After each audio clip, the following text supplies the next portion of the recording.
should be able to hear us. Oh my goodness. Oh god. Oh my goodness. Hey, Oh, everybody. let's slide over. Come on over. Yeah. Come on over.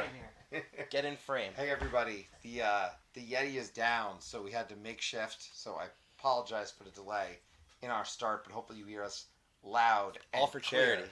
I repeat, the Yeti is down. The Yeti is down. The Yeti is down. But As long as you can hear us, Zoe said. That, yeah, awesome. Can all hear. right, cool. Cool. Awesome. We can. Take it. Woo! That's what we want to hear. Welcome aboard, everybody. This is the Tabletop Express. This is also Call Aboard, Woo! Woo! our call-in show where you get to be part of a show. That's the fun. Call-aboard.com. Thank you. And today's theme is PAX. Wait, 23. Hey. Unplugged? Yeah. I think this might be my favorite logo graphic design. Yeah, PAX For yet. sure. For sure. So for those of you that have never called in, I see a lot of repeat people in the chat, which is awesome. But it is your first time calling in, call-aboard.com. You can call in and talk about what you playing. What you playing? You know, how was your PAX Unplugged experience? We want to hear from you. It's always fun to hear from you. For sure. If you have a game to talk about, we can pull up on the interwebs on where's that site called? I'm gonna share it right now. We're gonna share it The Board Game Geek. around the Board Game Geek. Yeah. You I've know, heard of that. I'm logged in, so you can see my active ratings on games too. Hey. Oh, that's how I might log off. We'll see. We'll see. Ah, that's Well, interesting. No, so it's not, because Sure. then it's like, He you does- know, he what if does someone's talking so highly of this game that they played, and then I like have it as a 4? So how is that different than when we review a game live here? No one can talk back to me. I don't know. Regardless, Yeah. regardless, I will note if you were not at PAX Unplugged and you were following along at home and you do just want to call in about a game that you know was at PAX Unplugged, that's great too. We don't need to. You don't have to be at PAX Unplugged. No. Listen, we want to hear. If you were, we want to hear what you saw, what you liked, highlights, low lights, medium lights, and if you weren't there, you could ask us questions or other people who were there. I do see someone got to play a game I got to play. So we got Rats of Wishstar, The White Castle, Pirates of Maracaibo, Moonrakers, Lacrimosa, and Lunar Rush. Okay, Oh, that's nice. a lot to unpack. That is a weekend. That is a lot. I got to play one of those. You want to pull it up? Yeah, the rats. We gotta bring up the Rats of Wishtar. I really want to play this one. Yeah. Anthony and I both played this. I did. Yeah. Anthony and I both played this one. Bring this to the screen. Let's share a little bit here. It's got some cool looking Oh yeah. pieces. It's definitely got one. It looks great. Yeah. I think it's fair to say, right up front, looks beautiful. Let me see. Well, who's this from? Who's putting this out? Oh, so it's Cranio Creations publishing it. Designed by Simone Luciani and Danilo Sabia. And came out in 2023. Yeah, and I believe it was available at the con around a $70 MSRP at the booth. Yeah. Which personally I wasn't ready to jump, even though I really liked it. No. It was not my priority for the con. I would like to play this again. But you got little screen printed mouses. Yeah. So let me. I gotta when I talk about this game, I think the thing that jumps out to me is the fact that it has a really cool mechanic of each round is going to be a little bit different because there's a rondelle that's moving and rotating. Oh, is that right here in the background? Yeah. So the worker placement. Are these the snooty rats? Like the rats, their noses are all up in the air. Well, they are like the leaders of the rats. Yeah. Yeah. There's a bunch of snoots. But then those little guys let you get additional like bonus actions in the spots that you place your main workers to. All right, continue. Yeah. Well, and to that comment there about rats being super fun, but the older couple was struggling a little bit. This one. Yeah, and I do think this is definitely not one. It's not a simple game. Okay. It's definitely a little bit heavier. I will say the rats are adorable, but this game is not an adorable kids game, despite the cute look. No. So. One of the things that's interesting is you've got a lot of different mechanics going on. You've got a board that you are going to be taking pieces off to activate different things to just get more points. If you actually go to that second picture. This one? Yeah, Yes. I was sitting upside down at this board, so I didn't see this from this angle. This is nice. This is like half the board basically. That is this house that you're exploring. Okay. And the question I had with this game, candidly, Anthony, I don't know what you thought about this, but the the person who went into the house and really went crazy with the house seemed to pull way ahead. So this is one of the reasons I wanted to play again. From a balance perspective, Sure. I was trying to do more with the board. I didn't really get into the house, which I compared to, at that point, it was kind of my head comparing to not doing the right side of board in Lost Ruins of Arnak. Like, you almost had to go into the house. That's a good comparison. So, so I need to play this again. Did the winner go into the house? Yes. Okay. The winner was the first one in the house. Ian won that game? Ian won the game. And Ian was in the house quite a bit. There's a lot of bonuses that you'll get if you're the first one to go in those different areas. And then once you can, like, even set up a tent in one of those rooms, which I think gave you advantage towards completing other of the contract type things.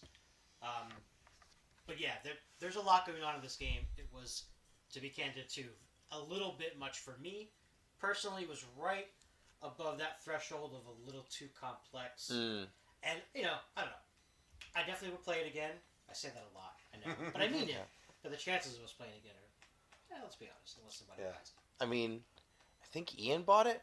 Oh, that's not surprising. Well, I think he bought it after the fact. Yeah. And not from the con itself. Yeah. You know, the good thing is we could just probably ask Gabe. Gave probably has it.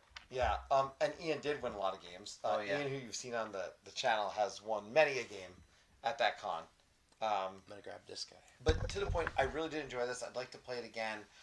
It is a game where I did enjoy the player board and the fact that I was scoring points based off the player board, and I was clearing spots and areas for beds, and then by clearing spots so the beds could go there, and I liked a lot of the mechanics of this game. So I definitely encourage people to check this out. To that point, yeah, it definitely is kind of that mid to high range of complexity. I think this game will do very well, to be honest with you. Even though I didn't love it, I can see why people do. And you know what I'm saying? Like, I get it. Are the beds on your own personal board? That's your player board. That's your player board. And you notice how you start with 3 spots? Yeah. So we start with 3 spots, but what we're going to do is we're going to take actions to clear those, put those beds in those spots, which is going to get us more workers. And those workers are important because when you have them around the rondel, that's how many actions you're going to get of that outside action. In this rondel. Correct. Right? Okay. So see those bottom actions, like there's a bed, there's a wheel, there's a shovel. Yeah. A cheese. Based on the workers you have in one of those 3 zones. I think that's wood, actually. Oh, is it wood? It That's looks how you like a make the- cheese. It looks like a cheese wheel. There's cheese in the game, though. That was the other thing. When you get to the very last room in the house, you get the best cheese. Oh. Yes. And if you're the second one there, you get the second best. What is the best cheese? Is it brie? I like brie. It's the one that's worth more points. It's one of those. I don't know. I have to agree, by the way, with the comment about the price. I at 70 wasn't jumping on it. If this was a $50 game, I honestly would have left the con with it and just said, let's play it. Yeah. I would have expected a game like this to have a deluxe version that maybe $70. Was that like the deluxe version? I think this was just the standard version. Okay. The boards, I would have thought exactly what he said, double-sided player board, or something. Like something with the player boards. So for sure, this is like a game nerds daily deal pickup. Yeah. Right? Daily deal, pick it up. I agree. I think you'll like this game. Yeah. Oh, you think I'll like it? You're going to like this game. Okay.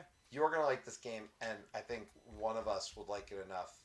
There's a chance that one of us would like it enough to own it. I mean, to be honest. The holidays are coming. I know. Yeah. Yeah. It was a quality... It's a quality game. Yeah, $50 I feel like is a better price point. For $50 for this caliber of game. Yeah. No, I agree. It's great quality. It was a fun game though. I enjoyed it and definitely would play it again. It was probably the best game I played at, because I didn't get to as many games at those tables as I'd like. Yeah. But in that first look area, it's probably my favorite game that I played in that first look area. So the chat is popping. Yeah. I want to see who's in this chat. So we got Man of the Meeple, a roll call, who was who came to our party, which is also fun. That's right. I did play a game or two with him. So Kyle Rowan, Kyle designer of Vagrant Song, no stranger to the chat. Oh, yeah. And as you say this, people are popping in the back end. Too. Oh, that's good. We have a queue. This is exciting. Like a queue. Oh, this is good. It's a good day for low lights, for a close-up microphone. That is just my headset. It really is. we make do with what We had some technical difficulties because I lent out our equipment for charitable reasons, which is great, but, you know, I gotta get Well, at least we know it's a problem that is obviously easily fixed because it just isn't here. It's Yeah. not like something broke. Yeah. I mean, it could be worse. Okay. But and by the way, Dr. J Gamepad saying his favorite was Morelands. I didn't get to play this. I do know he played it with Ian. We're gonna come back to Morelands then. So we're gonna have to come back to that. But we'll bring up our first caller. That's right. Who we so our Saturday night party was co-hosted. Yep. With our first caller. So we're gonna bring her in 3, 2, and 1. Arwen. What's up? Hey, I am honored to be the first caller. So Yeah. yay me. What's going on, guys? So you know, if you hear echo, just let us know because we're having some difficulties, but we'll make it work. Yeah, I don't personally hear any, but you know, I'll let you know one way or another. Yeah. But yeah, I do want to say thank you. We had a great time. It was so much fun seeing everybody. I mean, I know people came and go, but with 20 plus people coming in out of that room, I feel like on Saturday night, it was just such a blast, and so many faces that I think many people saw for the first time without it being a name in a Discord, which to me was the coolest factor. That was really the magic of it, and everybody getting together, being able to say hi, being able to play games together. You know, that's really what this hobby is about, is being together and hanging out, meeting people, and doing cool stuff together. So it was an amazing time. I'm really glad that we did it. It's something I don't know about y'all, but I would be more than happy to do that every year if possible. All right. Yeah, Consider it booked. consider it done. We just need to have them turn the AC down a little bit. I mean, or up or whatever it is. Like it just needs to be colder in that room. Sweltering between It's like so the hot. 10 and 11 o'clock hour until people. Yeah, it was crowded down there. I mean, but yeah, and I will just say that it was a great spot. And the night before they do a whiskey party. Yeah. So Mhm. like on Friday night there's like a whiskey party there. So hopefully Note to down. self. Yeah. Whiskey. Yeah. Whiskey, yes. You know about that? I For hadn't both thought I of it. nights. did. Yeah, that's why we had it on Saturday, not Friday, Well, I didn't. because they have the whiskey party on Friday in the hotel. Well, you better do it again next year because I apologize. I could not be there. Present Saturday night. I did have other plans. But now, knowing this will be definitely booked next year, that's Yes. the priority for me. A year in advance. Got it. But Arwen, did you get to play mini games during? I know you were running around like us and talking to exhibitors and designers and publishers, but did you get to play much in the game department this year? You know, we often say that once you get into the industry and you start covering it, whether it be media through YouTube, podcasting, streaming, whatever form of media you're in, once you start doing that and you start going to game conventions, even the people at the booth, you don't play games anymore. It's like games are just mysterious entities that you never get to play, but you get to be around. So I was adjacent to a lot of games. I did get to play a few though, which was nice, especially Thursday night. I went to a KTBG preview party and played some stuff there. One of my meetings actually fell through on Friday morning, so I got to that got postponed, and I actually got to follow up with that, but I got to take that time to play a few things as well, so that worked out. And a couple of late night games, especially at the meetup, which was also fantastic. Getting stuff off the shelf of shame, so that's always wonderful. Nice. Yeah, and I know you also had a really great wrap-up podcast I want to bring up. I know you recorded in the car driving back, and I really love that style. I have to note whenever people do that. I know you've done this a few times, but I love it because it's got this really, I don't know if it's a holistic feel, but there's just something about it. It feels like you're there. Yeah, it's brilliant because it's when it's the most, it's fresh, right? Like, Yeah. Yep. You're departing it right then and there. So you're gonna talk about that stuff anyway. Yeah. You might as well record it. Yeah. And as a man of a meeple is stating here in the comments, I think you had a few people eating sun chips. Just a few. I actually posted that in the Discord. So for those of you who are not in the Discord, go to the Discord, go to my channel or section or whatever that is in the Discord. And you will see the size of the box of sun chips that we were carrying around with us the entire Oh my time.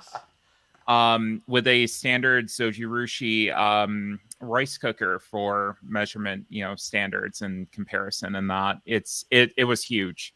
I asked my girlfriend if we needed a gigantic box of 30, not like full size sun chip bags, but like a decent size. They weren't small. They weren't like the Subway bags. They were like a decent size. And that box was huge. It took up like probably not quite a quarter of the back seat, but it was close. Oh, I found the sun chips. Let me see if I can present it. Let's see. Yeah, certainly. Let's see. I'd go over here. Just make a window. Go to the Discord. I get an entire screen. Yeah, showcase the Discord while you're there. Look at that. This little big box of sun chips. That is a large box of sun chips. It was gigantic. And holy moly, that pulled pork was awesome. Thank I you. finished it yesterday. Thank you. I shared it with my wife, who also loved it. And easily, I think the sauce was my favorite. Was that like a cranberry or something? So the story behind the sauce is I grew up in Buffalo, New York, and the sauce is actually based on a drink that they have there called Loganberry. And I got some of the syrup, and actually my parents brought some of it down to me the last time that they visited, and we met up. But I used that syrup in kind of like a Dr. Pepper barbecue sauce recipe, and everybody seems to love it. So I keep making it, and I had a lot of requests after my 4th of July party to go and keep making it. So yeah, because it was like killer. Like, Thank you. Did you do I the had a little sauce? bit- I had a little bit, yeah. Because oh man, It was, Yeah. It was a lot. it's on dunked like nuggets. If you like, or something, if you like sweet sauces, it's a good Yeah. one. If you don't, it's It was a better option for food than the bag of M&Ms I was carrying around everywhere. Hey, that was a lifeline. I still have. It was 38 servings of M&Ms. I later learned, and I'm down to about 10 of them. Really? There's still Wow, some. man. I'm surprised there's anything left. People didn't eat them all. I had to take it home. Very, very tough decision. Nuts. Yeah. No, there were no nuts. No, it there's was no the nuts. plain It's plain M&Ms. M&Ms. Sorry. Sorry. Arwen, before you go anywhere, what was your favorite part of the con, really, or maybe thing that stood out to you this year?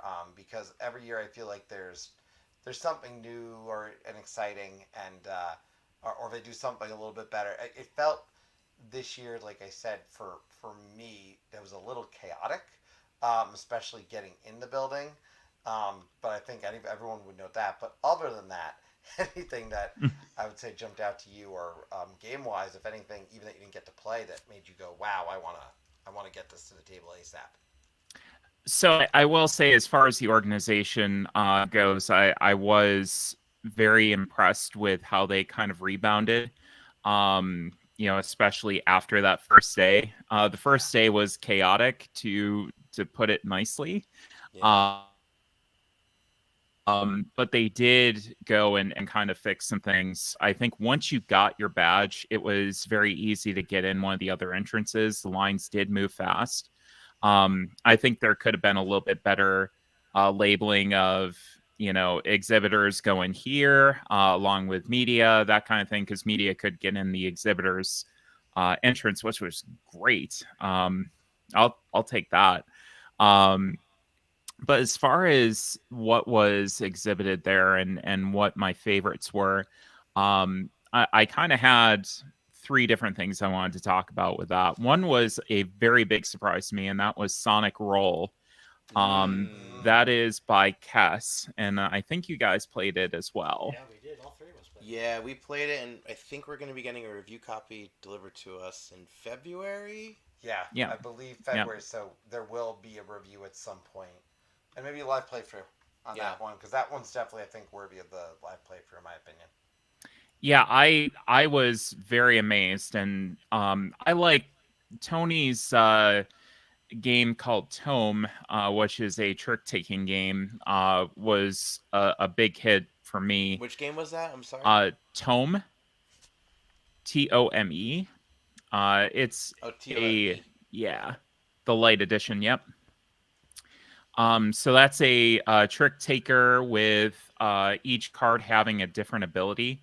Mm-hmm. And the way that it plays is just really, it's fascinating because the rules on the cards kind of change everything up, and how you play, you really have to think on your feet. I really, really like that. And so I liked that from Tony. He did a fantastic job in trying to make sure all the different elements from Sonic, going back to Sonic Roll, were basically captured. So you had the bonus level that you activated if you passed the checkpoint with a certain amount of rings, or you jumped into the giant gold hoop. You got to play that bonus round. The dice placement, what you chose as your kind of power for that turn, was also very fascinating. It provided a nice balance of, what am I going to do this turn? How can I best support the team? And if you wanted to play with that kind of competitive co-op version, maybe I'm going to be a little bit greedy this turn instead of helping the whole team out. So I found it really good. We played through a full level, and then the boss battle after that. Apparently, if you get all the Chaos Emeralds, you get to open something in the back of the book as well, so you get to unlock a little secret. We're gonna find out. Anthony was on his way to that. He got 2 Chaos Emeralds. Nice. Yeah, I think we got one of them in our playthrough, but I love that little bonus level, that kind of thing where, as long as you kept hitting the white and red bumpers, you could keep on going, and that would stop once you hit one of the red ones. So it was a lot of fun. We had a good time with that. It was a very easy teach as well. The theme song was playing in my head the entire time. This is very, very, very thematic. I definitely want to try it again. I am looking forward to doing the review copy of it, because I think with Kess 2, they came out with the Contra board game, which was awesome. Like, that really felt like Contra, and this was feeling like Sonic. So I really want to see how they go forward. And unfortunately, there's no casino level, which is my favorite level, but it's okay. Well, in the demo, there wasn't. Is that in the plans, or is that not? I asked them, and they said it wasn't in it. Oh, that's unfortunate. Yeah. They had 4 levels. I think it was 4. 4 different levels. Yeah, and they tried to go across the different the trilogy, and then the Sonic and Knuckles game. They tried to get like the best levels from, or the most popular levels. I will say I like their character choices with it, because they went with the classics and they added in Amy. Yeah. Who I don't put her with the classics by default. I'm not really familiar with her, because I stopped at like Sega Genesis stuff. Right. So that's my thing. They hit Amy, who I think is still semi-recognizable. Yeah. But they worked in Knuckles, Tails, and Sonic, and I think that was the right choice. Yeah, absolutely. There's a lot in this game to really like, and definitely glad that things kind of fell through, and I got to try this instead. So that was a big hit for us, as well as Allie. She really enjoyed it too. So definitely one that's going to be hitting the table. And I think I do have a review copy as well coming in. So interested to hear what your thoughts on it, and maybe we'll compare notes. Yeah, for sure. The second one is I hope that I'm saying this right. Conquest Princess, I think. Conquest Princess? Yeah. Let's see. Conquest Princess? Yeah. Fashion is power. Yep. Okay. So this is from Seppi. Yes. So this one is a very, very interesting cooperative game. This was my original meeting that fell through. Okay. And then Seppi contacted me and, we worked things out. There was a little bit of miscommunication. So I did get to play it afterwards. All the characters are either women or non-binary. The queer awesome. vibes here are through the roof. So if you're somebody who likes a lot of LGBTQ representation and that is definitely here. The gameplay in it as well. You've got a little bag building element where you're drawing different either hits or misses out of the bag, and as you draw the hits out of the bag gets worse. As you collect those hits back from the board, the bag is going to get better. So you're trying to manage the bag and take calculated risks about what you do. Everything was very intuitive as far as layout goes. I thought that was extremely well done. The component quality is excellent. So I'm really looking forward to getting my copy of this. I did back it, but I wanted to try it and, kind of take a look and see what I thought of it. And definitely excited for it. There's a lot going on. There's a lot to love with it. When does this one arrive in 2024 based on the Kickstarter? So from the sounds of it, it's going to be about mid 2024. So that June kind of time frame it's looking to hit. There is going to be another secondary, almost, it's through Kickstarter, but it's almost like a pre-order. Just trying to get some of those stretch goals and that unlocked that they didn't get to do from the original campaign. Unfortunately, because of the subject matter and because you're talking about certain themes, there was a lot of hate that was being kind of thrown at Seppi and this game as well, including one of the conventions. People were kind of hate bombing it. So he's looking to kind of rectify that by running, a second campaign and maybe getting some more eyes on it as well. Zoe is saying, I am even more sold now. And Squirrel's saying that you play mini games similar to Tetris and Millipede. Yep. In this one too. Oh, cool. Yeah, like very, very fascinating. Throws a lot at you. But with it being cooperative, I think it's going to be something that you can bring to the table with maybe more of your non-hobby gamers that will come to your table. You can explain things and, have them make decisions on their own without too much trouble and still guide them along. So I think it's a nice balance. Time agents build a bag of destiny and use fashion to defeat galactic tyranny. I mean, what else would you use? That's great. Also, you can borrow player powers if you are in the same room as other players, but you can only do it if you have their consent. So that's good. I like that. I always like when co-ops let you actually share stuff with other people. Yeah. Because you're working together. Of course you want to share, And then you had one more, right? I did. And it was semi-game related, and the game being Molly House. I backed that one.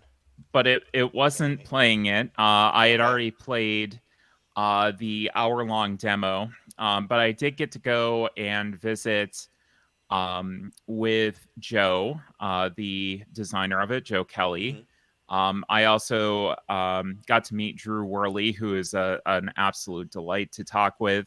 Yeah. And Joe and I were talking and basically, just kind of chatting. And there was a little group there. And Joe said, do you have any plans for lunch? And I said, well, no, not really. I mean, I might go over to the market and grab a corn dog. We were kind of looking at them.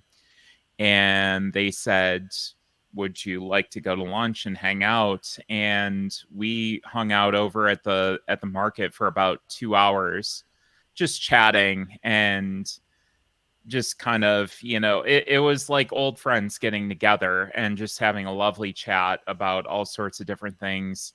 I found out that Joe actually has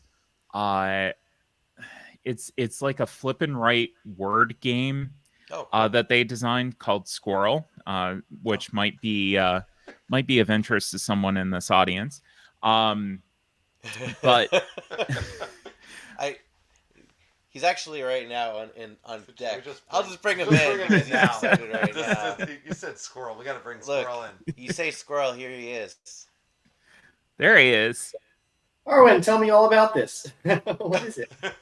It's spelled SQUIRL, so it's like misspelled, but I don't know if it's going to come probably up not on BGG yet. Yeah, probably not on BGG. So apparently Joe designed it for a contest for Button Shy for the 18 card kind of concept and contest. And unfortunately they didn't pick it up, but you have your like standard flip and write, roll and write, verb and write, whatever you want to call it, sheets. And you have 5 different lines which you can write letters on. And you also have bonus tracks down at the bottom that you're able to go, and as you fill in those letters, as you get to a star space, you can actually go and cross some of those like little bonus tracks out. So you get different powers, you get potentially more points, you get to store a letter for later. But the majority of the game is going and taking one of the cards. You flip over the top card. It gives you some sort of special modifier for the round. And then the main card itself has 4 different letters on it and then point values that are associated with each of those. And you write one of the letters down on the piece of paper.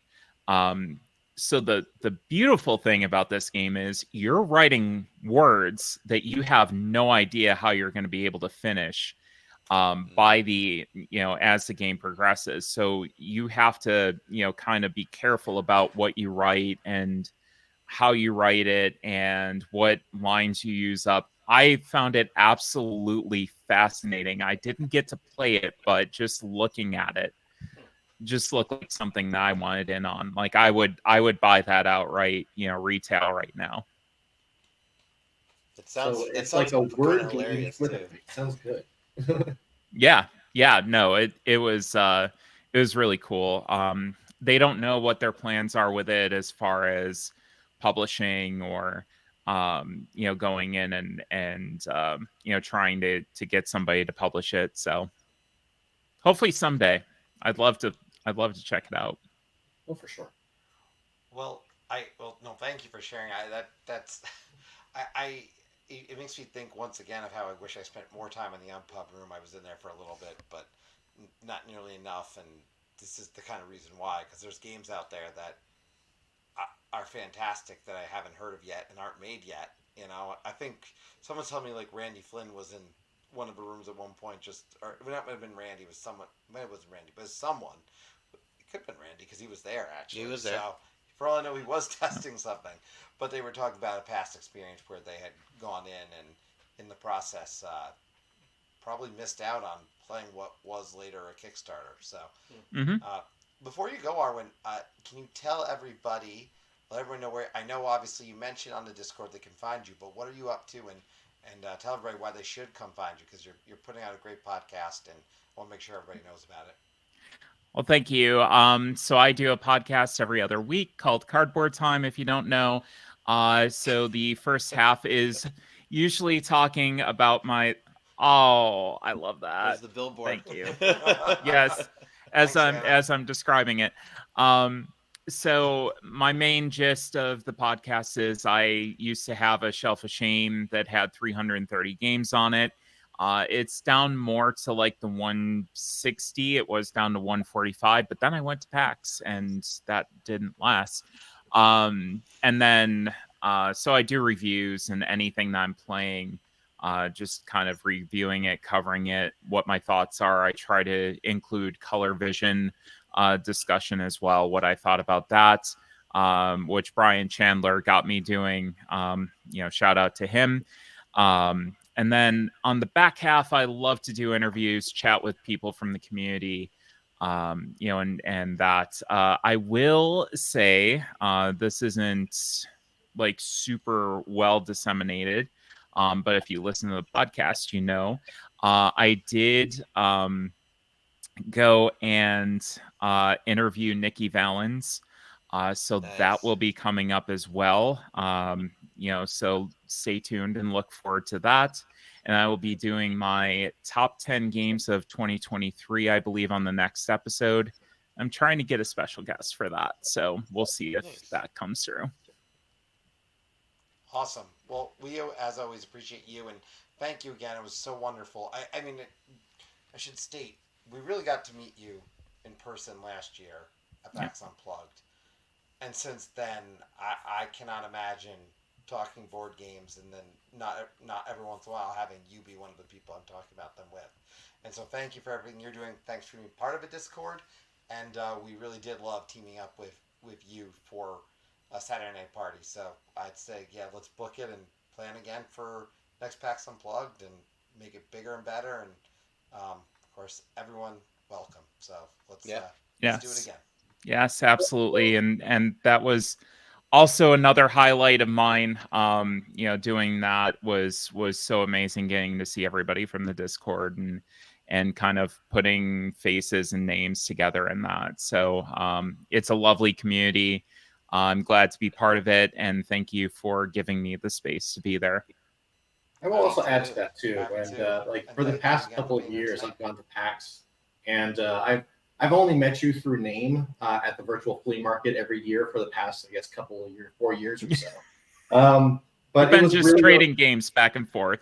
Exactly. And then we would pass by and we would say hi and everything like this. Say, hey, I know you. But I'm really glad that this year you guys had that Saturday night that meeting, because I actually got to sit there and actually have a conversation.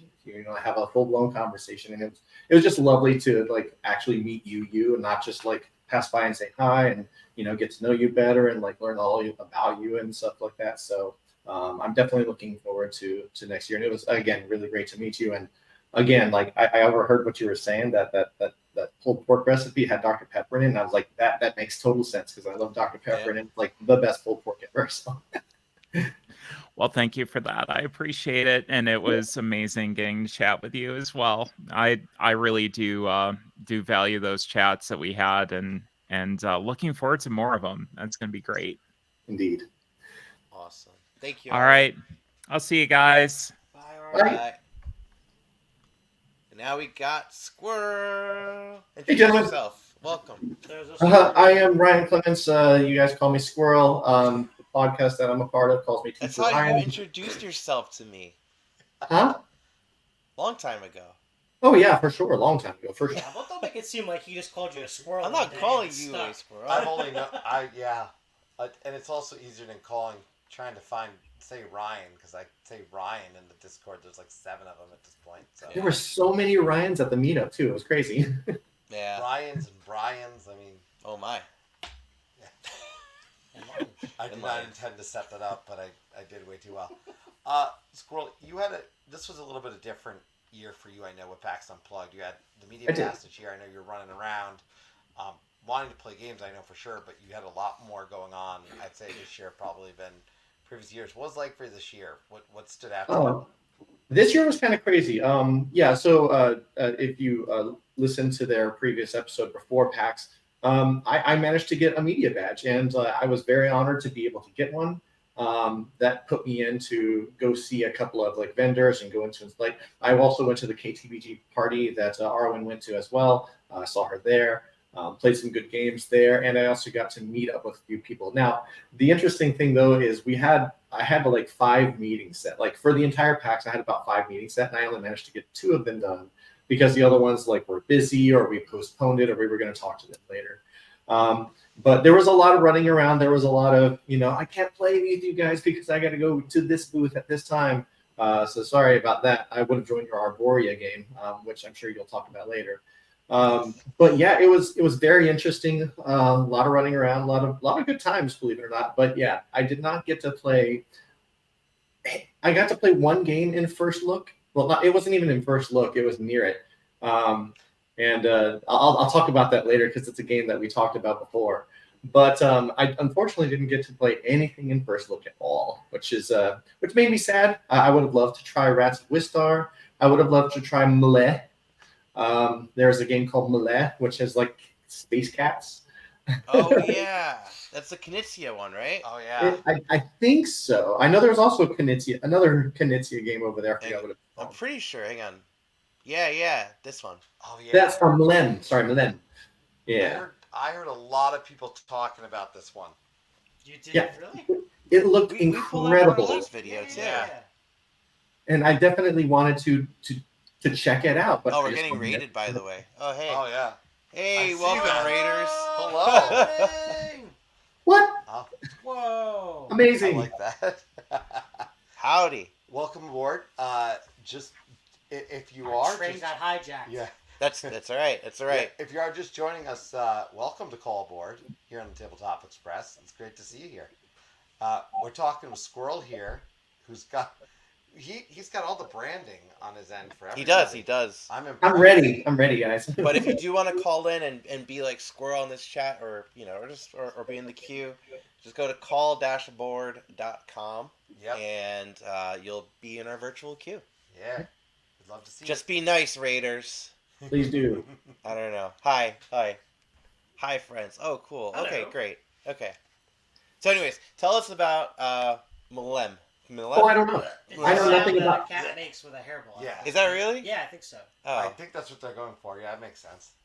This is one of those ones in first look that this is one of the big ones in first look that I saw that I really wanted to play. But again, I didn't get to play anything that I'd like to or anything from first look. So I know nothing about the game. I just saw that it looked incredible. So yeah. it looked very, very inviting. It looked kind of funny.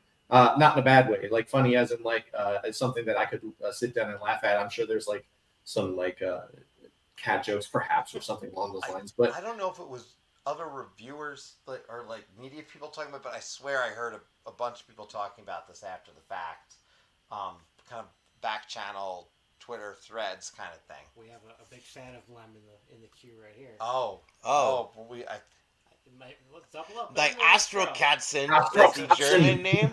That is pretty great. That's better. oh Love it. wow. I love that.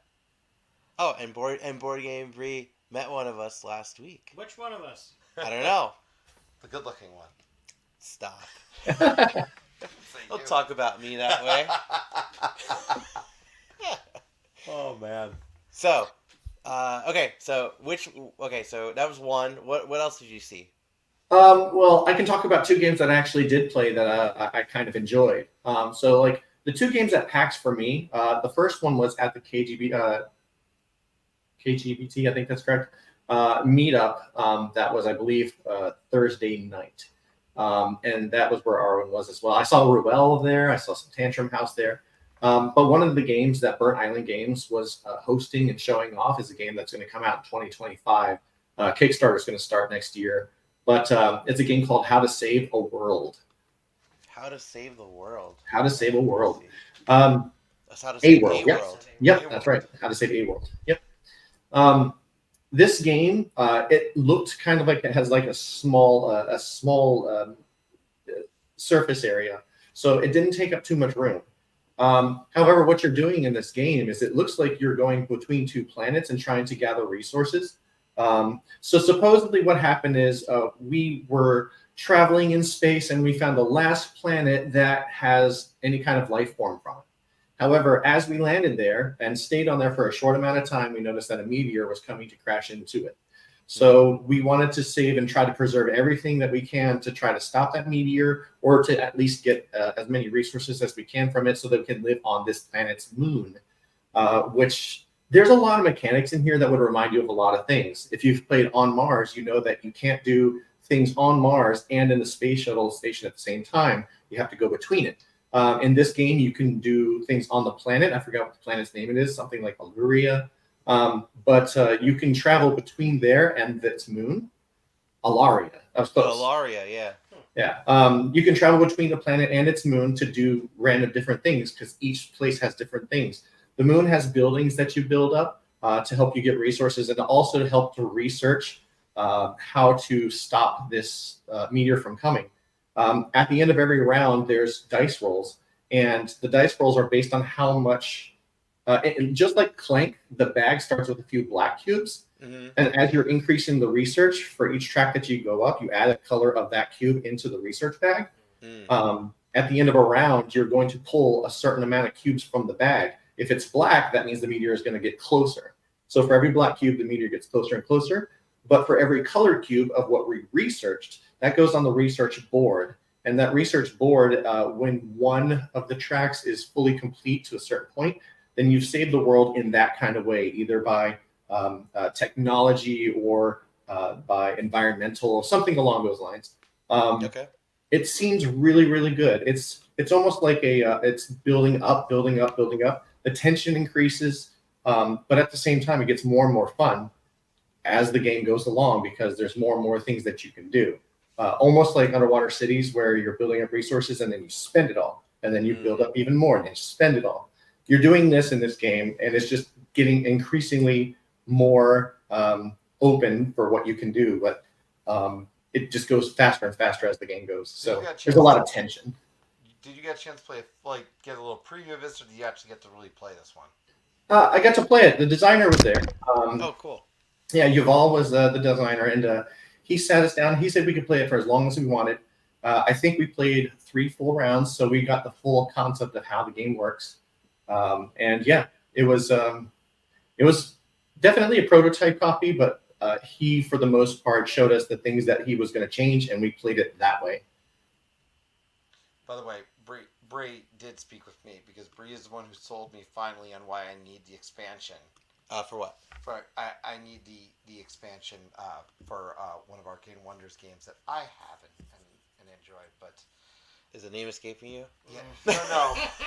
No. It's I just more so feel that it's Furnace, but I more feel. Oh, it's Furnace. Okay. I still haven't jumped on it yet, but it is Furnace. Oh, okay. So, but Bree is the one convinced me that the expansion for Furnace is a great addition. Yeah, Furnace. Yes. Nice. Yes, Furnace. So, I do love that game. But I had a great conversation with Bree about the fact that I wasn't sure because Bree's such a clean game. It's such a good, well-designed game. Do I really need an expansion? Yeah. She sold me on it. So. Nice. Yeah. But yeah, that's you. Thank you, Bree, for popping by. It's great to see you. We got more people pop in the chat. I love it. I do, again, a warm welcome to everyone who did come over here in the past 5 to 10 minutes or so. Call-board.com is where you can go to join our queue, and we'll be able to come on and chat with us or hang out in the chat. And we have a lot on tap tonight, some more people. We're lucky to have Squirrel with us right now and a few more people in the queue. Plus, we will get into some of the games that we did play as well. Yeah. And if you mention them, of course, we'll bring them in. I think we do have some examples off here on the side of some of the things that we did pull away from the con. Am I pulling your last game, Squirrel? Sure. So this is a game. Yes, I think it is. Okay, go ahead. Okay, on Saturday night at your meetup, we played a few things. And out of nowhere, Espen came up to me and said, "How you doing? What do you want to do? Do you want to play a game?" And I was like, "You know what? I'd love to play a game." He was like, "What game do you want to play?" And I was like, "What do you got?" And he pulled out Votes for Women. I'll pull it out right now. Please do. Please do. You weren't, by the way. My friend came over. Was it this game? And what's that game? Is that the exact copy too that we played? Yes. There Votes it for is. Women, designed by Tori Brown, who I had the pleasure of meeting at PAX Unplugged, and she signed my copy. Yes. As well. Very nice. But yeah, I had never played Votes for Women before. Obviously, this channel, go watch a ton of their videos from before. They are nonstop talking about it. It sounds like an amazing game, and I wanted to play it. Just it didn't seem available to me from anywhere. I couldn't find a copy of it to try to play. So he had it there. He was like, "I can teach it to you." So he did. I loved it. It's much simpler to play than I imagined, but at the same time, there was a lot of tension in there. We had Espen was telling me that it usually comes to the final voting rolls. And it did. I mean, it did in this game. And I think we did really, really well, but I think it's because of some advanced knowledge. Yeah, there's some games just like I mean it's very similar to like Twilight Struggle, a card driven kind of game where if you know certain events are going to happen, you prepare for them. Yeah. So like maybe we want to secure California as soon as Yep. possible because there could be an earthquake that does come in California. Actually, can you Possibly. bring up the This one? bring up that one. I want to speak to this because about this game, I said the exact same thing to you when you pulled this game up for the first time, and I think that's the beautiful thing about this game is you can just play that co-op mode, and it's such a satisfying experience. Yeah. In this game, and you do that, and oh man, So the game comes with an AI called the So you guys play as the suffragists or as the opposition. Yep. But you could also play co-op as the suffragists up against the Oppobot. And that's what we did. Yeah, We that's did. exactly what we did. Not gonna lie, if I do play this game, there is going to be at one point in time where I want to see how the opposition plays instead of an Oppobot. Yeah. And if that means that I have to be the opposition, then it's just I want to be able to experience the full game. Yeah. In its glory. I'm sure Tori would be okay with that too. She actually recommends it. She's recommended it before in our previous Creators Corner. She's brought it up where, it brings you into that role and you can kind of see what what position the opposition was in at the time. Yeah. There's a lot of things like I never really thought about with this game that there were women against the right for women voting in America, which of course there would be. Yeah, but I never thought about it until I played this game when specific cards came out for the opposition, and I'm like, oh, well, that's annoying. Yeah. I mean, granted, I would feel disgusting. I would feel icky, but at the same time, it's an experience that I want to try again. Yeah. From both sides, just to see how it plays from both sides. I'm just glad you got to play it. It is a great game. I need to own this myself. It's such a great game. Well, they're gonna meet Tori again, so she could sign you. But yeah, I would say that those are the two games of the con for me. And I do have to ask you guys. So, this was one of the big games. When you were going through the list of games that you wanted to check out prior to the convention, there was one that all of us were like, we got to try this. And I even was like, oh, I definitely got to. I'm a squirrel. I have to. It was Nuts A Go-Go? Did you manage to play Nuts A Go-Go? No. I didn't play Nuts A Go-Go. I did. I didn't. I'm surprised. It was right next to you guys when you were playing Arborea. There was literally a Nuts A Go-Go. I want to say about 4 tables down near the library. Nuts A Go-Go is nuts. It's now this game is all about player elimination, and that this probably a good picture, right? Yeah, that's Antonio. I sat next to it. That is a very accurate picture of the game. That is Antonio right there. That's the name of the peanut. But the game is really, really fast-paced player elimination, and that may sound bad, like player elimination. Who wants to play that as soon as they're out? But literally, a round is possibly 5 minutes. How it is if you see those cups there, the cups are these small, medicine cups or whatever. Everyone at the same time says go, and one-handed you're going to scoop as many of those nuts out of this box. And whenever the first person is satisfied with what they have scooped into their cup and put in front of them, they grab Antonio and they start counting down to 10, or from 10 down to 0. And that's when everyone else has to be done scooping as well. Starting with after that's done, everyone's going to have a cup of nuts in front of them. And what you do is, Chris.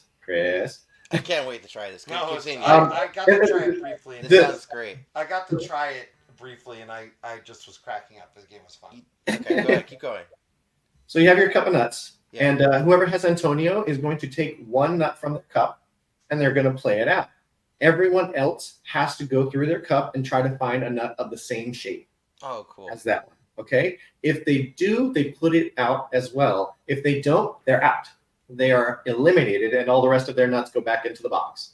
After Antonio's player goes, the person to that person's left chooses a nut and places out in front of them. Everyone else looks into their cup to see if they have it and do the same thing. You keep on going until there's one person left. And that's Nuts A Go-Go. That's literally it. Yeah. And that's Nuts A Go-Go. Yeah. I want to try It this. certainly is. Well, Squirrel, as we do have some people in the queue that I want to make sure we get in, let Of me course. give you a chance before you do go. Let everybody know what you are up to. Tell them about the podcast. Oh, sure. So this is I'm part of the Level Up War Game podcast. It's run by good friends of mine named Patrick Hepner and Scott Walton. We just do a comedy style review, whatever we feel like for the most part, kind of podcast where we talk about games. We talk about what we played. We talk about a review game.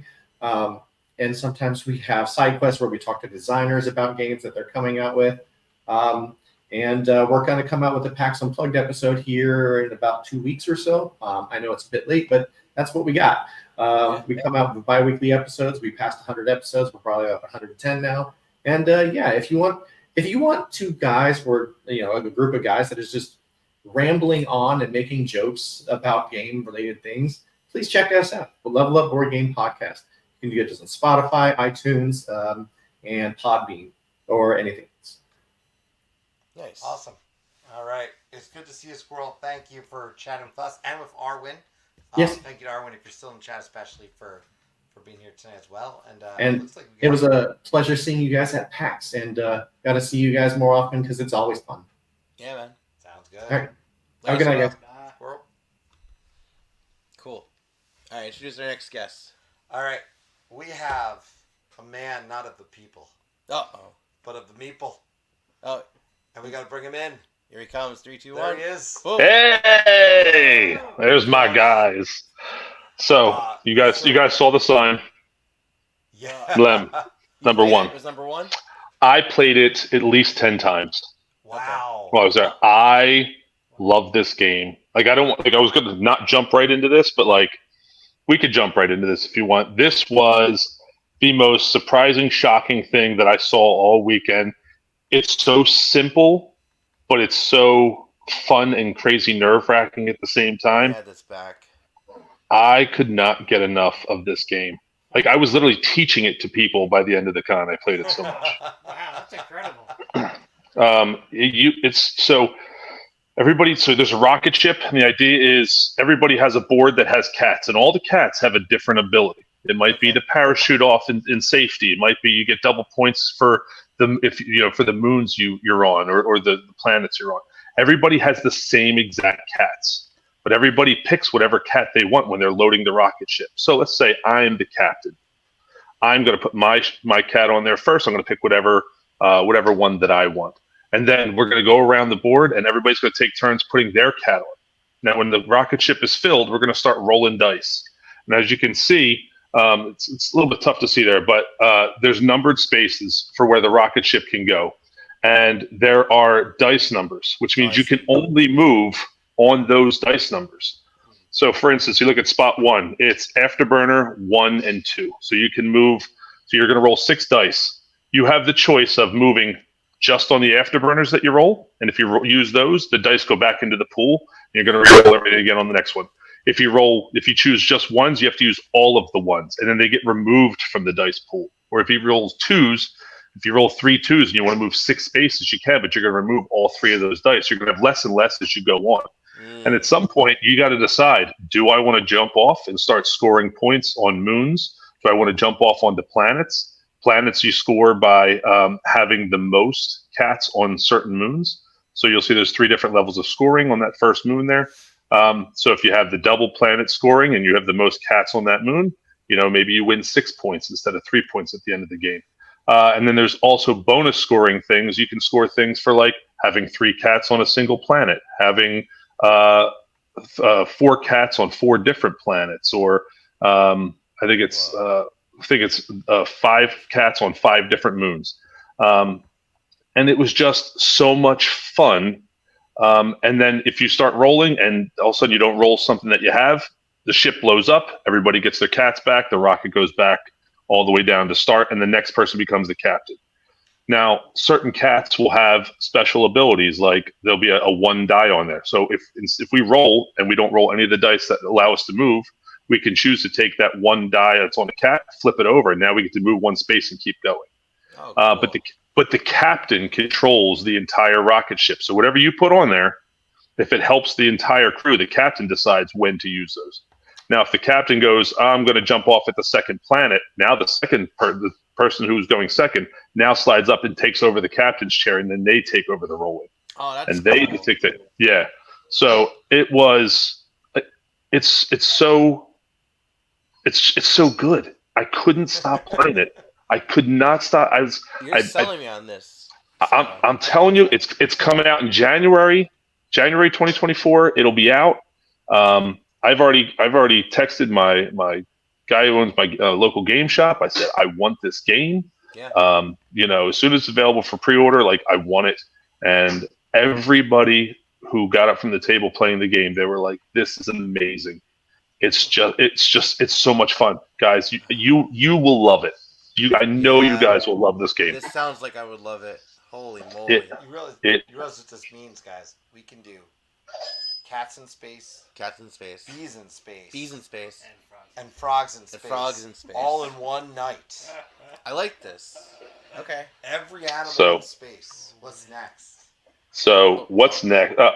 The other highlight game for me. Well, there's two more that I have. One is not out yet, coming to Kickstarter in summer 2024. Is Luthier from Paverson Yeah. Games. So Dave Beck, who's designed Distilled. Oh my God, it looks so good. Like it is right up my alley. It is a worker placement player's dream of a game. It is. I can't wait for this. I think it's going to be absolutely amazing. It's a big table presence. Like it eats up the entire table. But Dave was there explaining the game, Mhm. and I was sold within like Dave Beck, the designer, right? Yeah. Yes, yeah. He's there explaining the game, and I immediately wanted to play. I didn't get to get a full demo of it, but this is I think I already told you this is an immediate back for me. Yeah. Immediate back. Yeah. For me, so. That's the car ride home. We were like, okay, so who's backing? Yeah, the someone three was of us. backing. I know someone is. Yeah. Yeah, it's a day one back for sure. I did Distilled. You got the next one though. All right. So, and then my third one was Santa's Workshop from Elf Creek Games. I got to play a mostly full game with the designer Keith Ferguson. Cool. And he signed I bought the copy. He signed my copy for me. Again, another just amazing worker placement game. The theme of around the holiday just fits. I not only did I demo the game with him, but later on Sunday, I met up with a friend of mine who I haven't seen in 15 years, and I took him to this game because he had his 12-year-old son with him, and we sat down, and he was like, "I want this game." Like I was teaching the demo. Did you By play the end, the just be. advanced side or the regular side? Because there's two sides. So there's two sides. There's the advanced side, and then there's the easier family version side. So we played the advanced side. Even with his son who was 12 years old, like picked it right up. Yeah. I think if you have smaller kids, who want to play a Christmas themed game, the family friendly side is nice because there's no Christmas tree in the middle. Everybody's player board. There's not a lot of like upgrading things. It just kind of simplifies it down, but it's still challenging enough that I think it's still good for somebody who might want the chunkier side. But it was really, really good, and I'm so glad I bought it. And on Sunday, my uncle was with me, and he was like, "I cannot wait to come to your house and play this game." Wow. So Nice. yeah, it's really good, and I love Elf Creek games. I think Elf Creek. And the Discord is responsible for like a fifth of the purchases. Yeah, of you this game. you guys. So you Yeah. bought 2 I copies. bought one for me and one for my friend. You Eric. bought one. I bought a copy. I know Ian Ian bought bought a one. copy. Yeah. Gabe bought a copy. Yeah, we will be playing it. Can I say it officially? Sure. We're gonna be playing it next week. We're gonna have a Christmas Nice. game episode. I think we got 2 games that we want to play actually. So we want to Definitely Santa's Workshop. We're gonna do Santa's Workshop, Yeah. and you picked up Jacques Mock. Jacques. Oh, Jacques Mock. So I'm not sure if that's how you pronounce it. yeah, I think it's Yakmok. Jacques. I think it's Yakmok. But we're gonna next week. We're planning on doing a playthrough of both these games. So, And Very to that cool. point, I've been learning the advanced side of the other one because Cool. so we'll be playing that one. So, but yeah, but I gotta say, since you're here, before you go anywhere, I did want to just say too, I enjoyed playing this with you, dude, I was just going to bring that up. I think obviously now that we know how to play it after the initial play of it, I think the game is going to be totally like that much better. I had such a great time playing that game. It's Trailblazers, right? You know, guys, like that get together on Saturday night, like that was a highlight of my weekend. It made my weekend. It made me realize how good I am at bluffing games. When we were playing cockroach poker, I'm so good at bluffing games. That's good. It's crazy.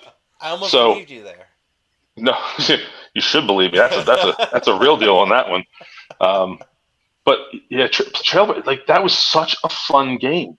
Like, and you said it when we were at the table, Chris. That pocket size one, that's the perfect thing. Yeah. It's the right size to take on the road. It's the right size to play at home. You know, I think that was such a good game. I really enjoyed playing that. How big is this? We're looking at really travel size edition. Yeah. They sell a full size box of this one. How big is a regular box? With gum stick cards. Regular Maybe size boxes, wide gum stick. The regular size box is that of say one of the boxes that will play. That's probably like this. Yeah. Okay. Yeah, it's full size. Their full size boxes, good size, but I will note that this game, once you figure out, because I didn't realize we could actually overlap pieces when I initially played, because I was thinking I was playing, what was I keep comparing to? Sprawlopolis. I kept Sprawlopolis, yeah. Sprawlopolis, where I can't do certain things, but the size, yeah, but not the way these can overlap, is in completely different ways. I feel like it's all I can tell you is that I love this one. I didn't win at all. I came nowhere near winning, but I had so much fun with this. And it was like 2 a.m. Yeah. And so I look forward to playing this again. But that's the perfect size just because you can bring it everywhere on the road. And it actually works. It's really designed for its size. So kudos to Ryan Courtney on this one. Yeah. This was exceptional design as far as I'm concerned. And yeah, and I will say it's funny. We were going around, I was talking. They were saying, well, we might be able to give you a review copy. But I asked, well, can I ask you, how many have you sold through at this point? And they go, well, we've been for about 25% of our copies at this point. I'm like, yeah, I'm just going to buy this from you right now because I actually want to own this. And it'd be nice to have a review copy. I mean, those are nice, but I always say we tend to buy what we want to review. So I'm just going to buy it from you right now. And, yeah, that's the one game. That's the one game I forgot to pick up on Sunday when I was there. I was like, I got to find this game. I got to find the game, and then I don't know if they had that many left or any left at by end of day Sunday. I'd be shocked if they sold through 25% by Friday. I mean, I picked up a game called Paleo Vet, and I saw it Saturday, and they had a fair amount of copies left. And by the time I got to the table to pick it up on Sunday, there were 6 copies left. Yeah. So Well, we appreciate you coming. By the way, thank you. It was so great to see you at the party. And like I said, we'll be back next year. I mean, that's the plan. Yeah, for sure. Sure. We'll and hopefully with even more people for all yep. at that point. So I'll tell you, we should do a barbecue get together. I mean, if Arwen's going to be bringing roast, pulled pork, and it was that good as you guys all said, I will gladly do some ribs or some brisket or something, and there you go. we should just throw down. TTE retreat. There you go. Retreat. Yeah. There you go. I like it. Well, all right, guys. Thank you for calling in. Always good to see you. We'll see you back. You too, guys. I'm sure. But always great to see you, and especially in person at PAX Unplugged. Thanks, guys. Talk to you later. Greg. Peace. See you guys. Okay. All right. Our next guest has been waiting so patiently, and he helped bring a raid here. Yeah. First raid. That's the He's first the raid raid. leader. He's the raid leader. The raid leader. He's the raid leader. So I'm going to be bringing him in 3, 2, and 1. Hello, Ruel. Hello, guys. How's it going? Welcome back. So you were here for the pre-show. Yes. We saw you at the show, and now you're here at the post-show. Yeah. Holy moly. I just can't get enough. What can I say? I mean, I'll I take need it. my I'll take Tabletop it. I'll take Express, Yeah, so I'm still recovering. I think I got back. Michelle and I got back Sunday night, our time. So we gained 3 hours. But Monday, I was just so out of it. I took like 2 naps on Monday, which is ridiculous, right? Yeah. Who takes 2 naps? But you get to my age and you know all the naps you can get. And then Tuesday I was back to normal, and then yesterday and what was it? Today's Wednesday. I just started working again today. I feel like, but yeah, it's been a whirlwind. But I had a good time. I'm bummed that we didn't get to play games, but I'm so happy we got to connect in real life. You know what I mean? It's just something about that face-to-face contact or whatever. So at this point, we're now set up because I've talked to multiple people. I found someone else who'd never played Cosmic Frog. I'm not gonna hold her to it just yet because she's got to play it.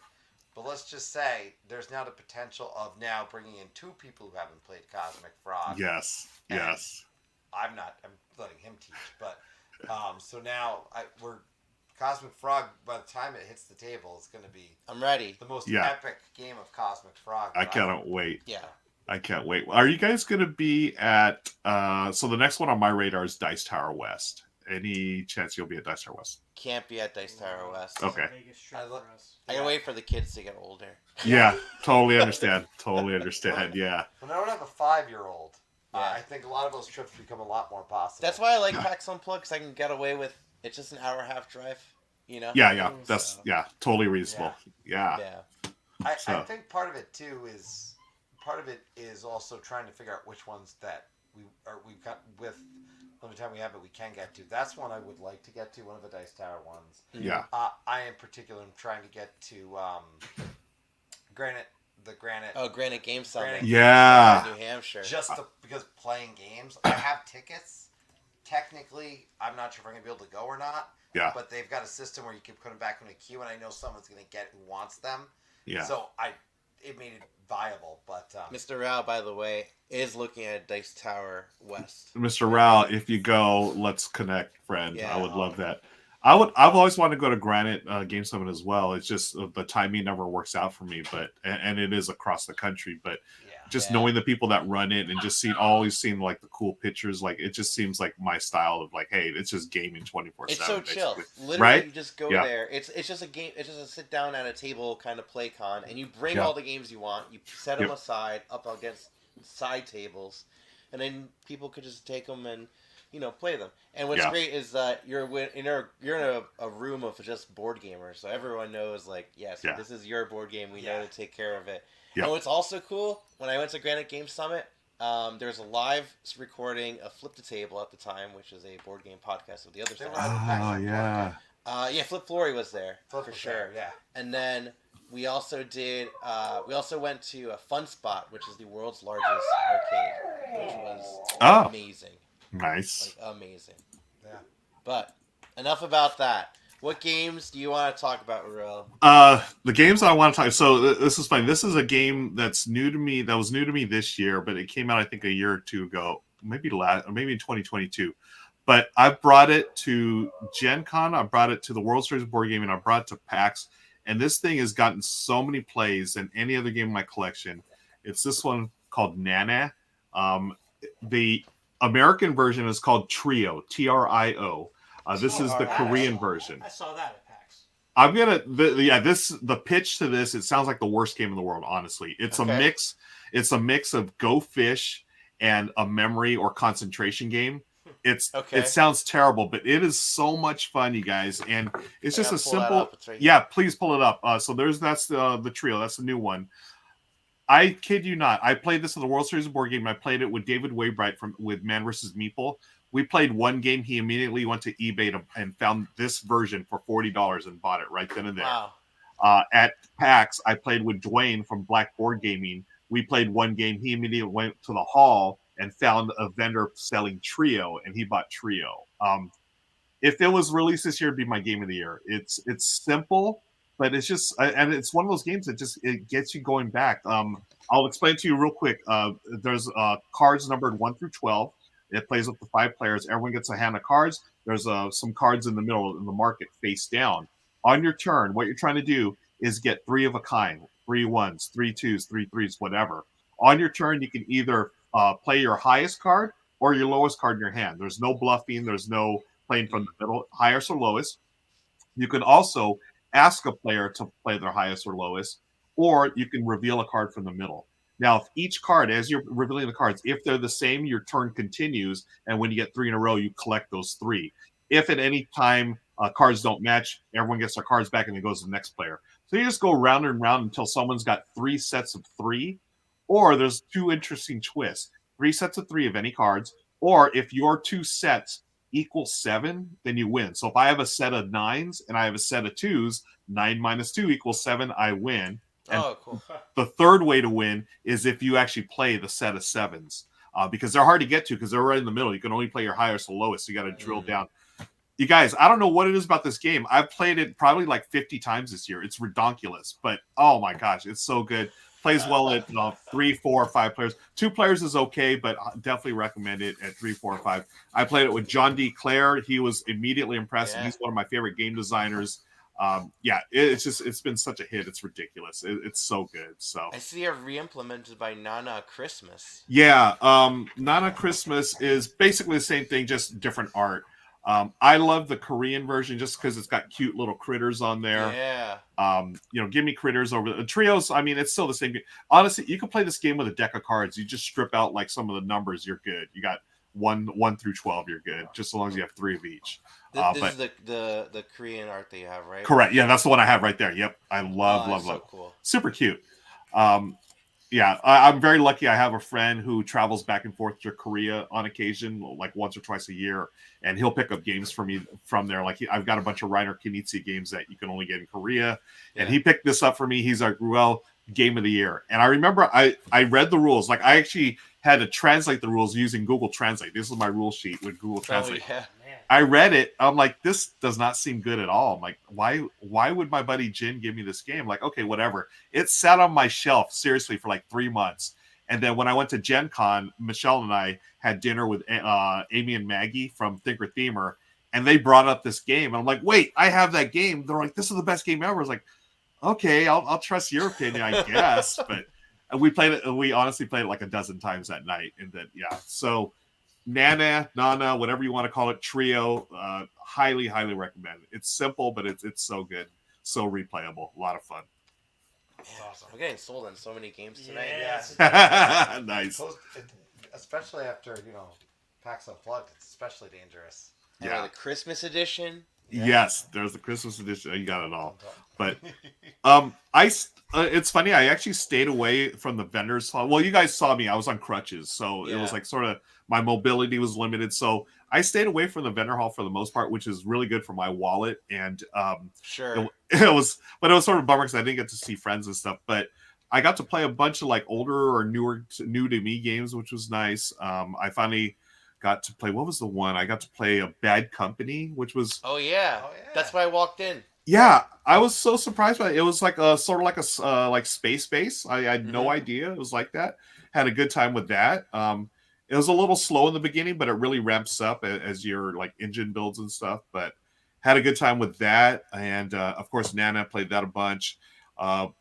Played Birds of a Feather, the new version. I hadn't played the new one I played the old one years ago, but Birds of a Feather, another simple, light filler type game that we really enjoyed. I tend to play lighter games at conventions just because my brain is like just so overwhelmed with meeting people, doing all the things, and the last thing I want to do is like learn a heavy Euro. Having said that, there have been conventions where I do that, but this one I was like more I just want to hang out with Michelle and show her Reading Terminal Market. We ate there like every day, like a couple times a day. Yeah. Okay, so what was your favorite place at Reading Terminal Market? I love Dinick's, the sandwiches, the roast pork sandwiches at Dinick's, Dinics. Also, there's this.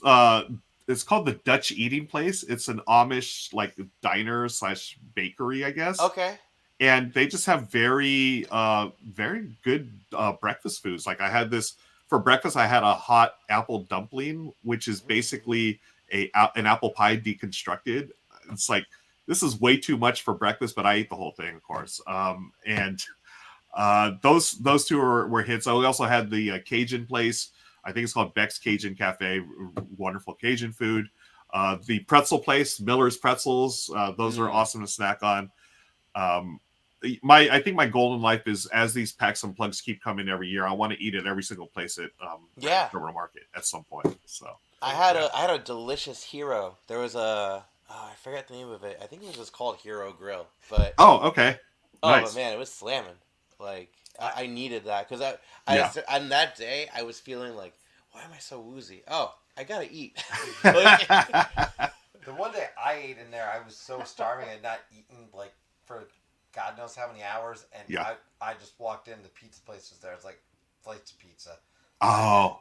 And it was it was nothing probably special, but at the time I was so hungry. It just hit. It was everything I needed. Yeah. More. Oh, I love it. Chat hungry. It looks like. Yeah. Right? Place for Amish Diner. Kyle's saying he ate at the hungry. Dutch breakfast place almost every morning. Nice. Yeah. Oh, every morning.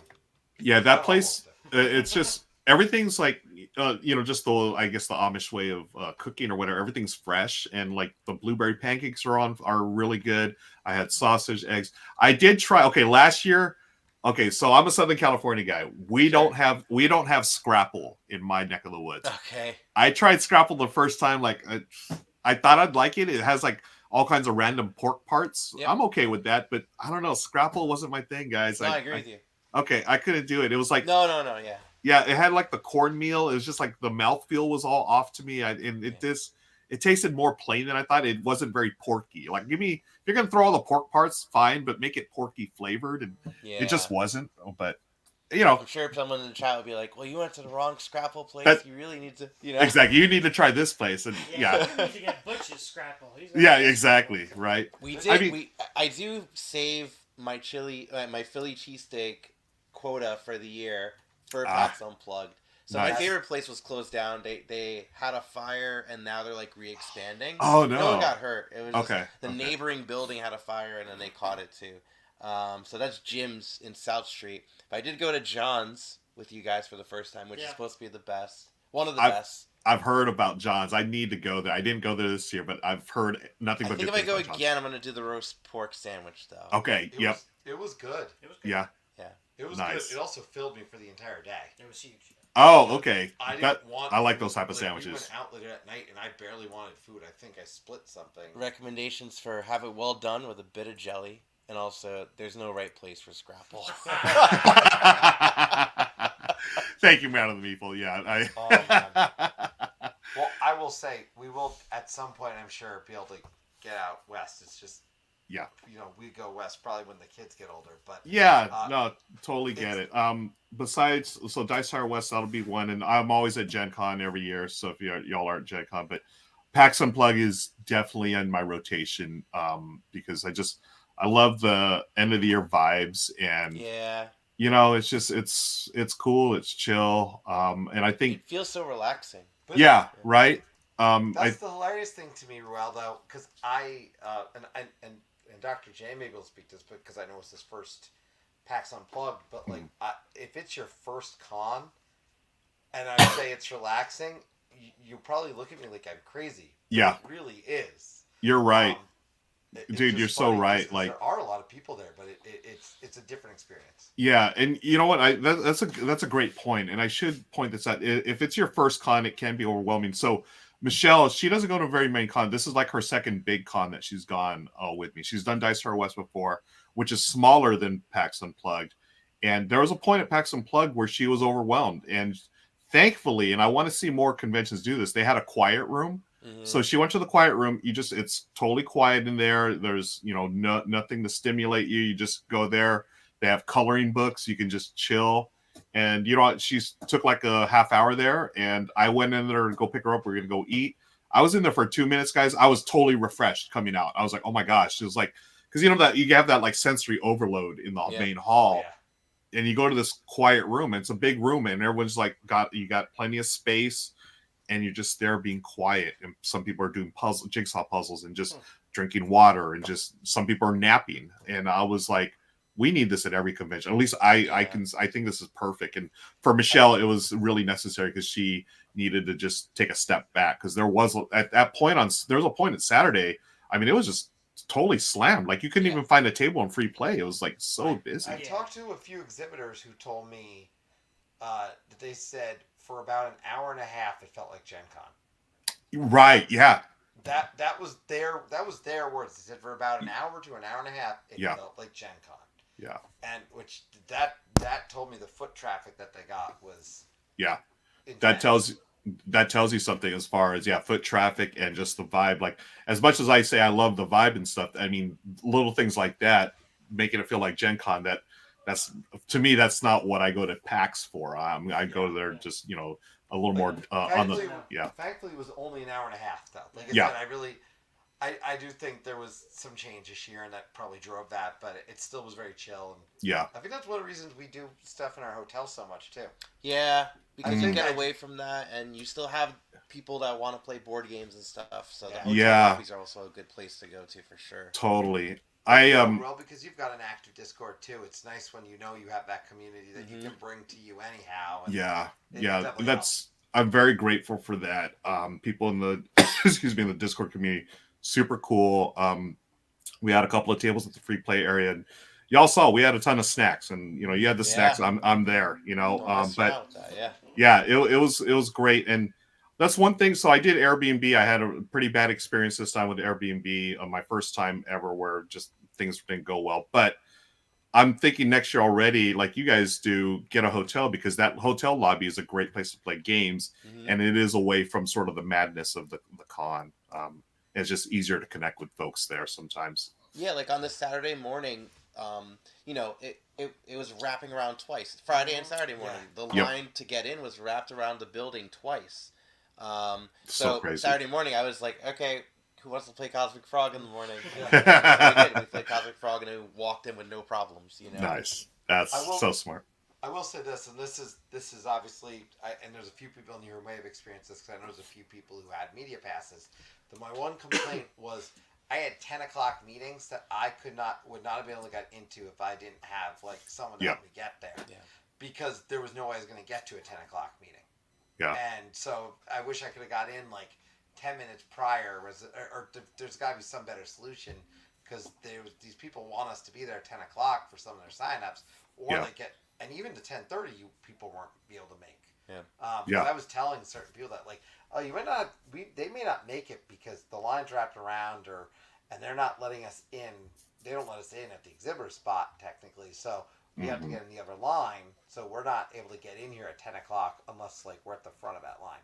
Yeah. So hopefully they get the feedback for this year and they can fix things for next year, because it does seem, just compared to last year to this year, it's grown. It's grown a lot. So we're going through that right now, the growing pains of PAX right now. Yeah. Mr. J does have a great point though that I agree with the hotel, is being able to run back made it easier. So the home and suites, that's my joint. So nice. I I booked late, so there was a chance that I wasn't going to go to PAX this year, but thankfully everything worked out. So that's why we did the Airbnb, and it was further away. But yeah, having last year I stayed at the Meridian, and that was awesome. That was just right down the street. Yeah. But next year for sure, I want to get either Marriott or whatever's close wherever you guys stayed. Oh, yeah. I want to play some Cosmic Frog. That's what it comes down to. Well, I'm ready, and I also have to apologize to Arwen because I promised her I'd bring her the expansion, and I left it at home. Oh no! And of course, no vendor is selling the Cosmic Frog Find Muck expansion. No. So next year, third time's the charm. Third time is. There you go. There we go. Nice. I'm in. All right, Ruel, where can people find you if they don't know already? And what are you playing next? What I'm playing next is I'm playing this thing right here. I got the rule book. I'm learning Cthulhu Dark Providence. This is the new game from Simon, I believe. It's a re-implementation of... Oh, Studying Emerald. Yes, Studying Emerald. Yeah. I'll be... Yes, I'm live streaming this tomorrow on the Good Time Society with Becca Scott and I believe Jake Michaels and a couple other guests. So I'll be live at 2 p.m. Pacific, 5 p.m. Eastern. Okay. You can also find me on the interwebs, folks, at Ruel Gaviola, everywhere on either Rado's channel, Good Time Society, my own channel here on Twitch, or and YouTube. But yeah, that's where you can find me. Awesome. Well, thank you. Always good to see you. Great to see you in person. Like I said, Cosmic Frog for sure. PAX Unplugged. Absolutely. Thanks, guys. So nice to meet you all in person. Thank you. Likewise. Take care. Oh, yeah. Take care.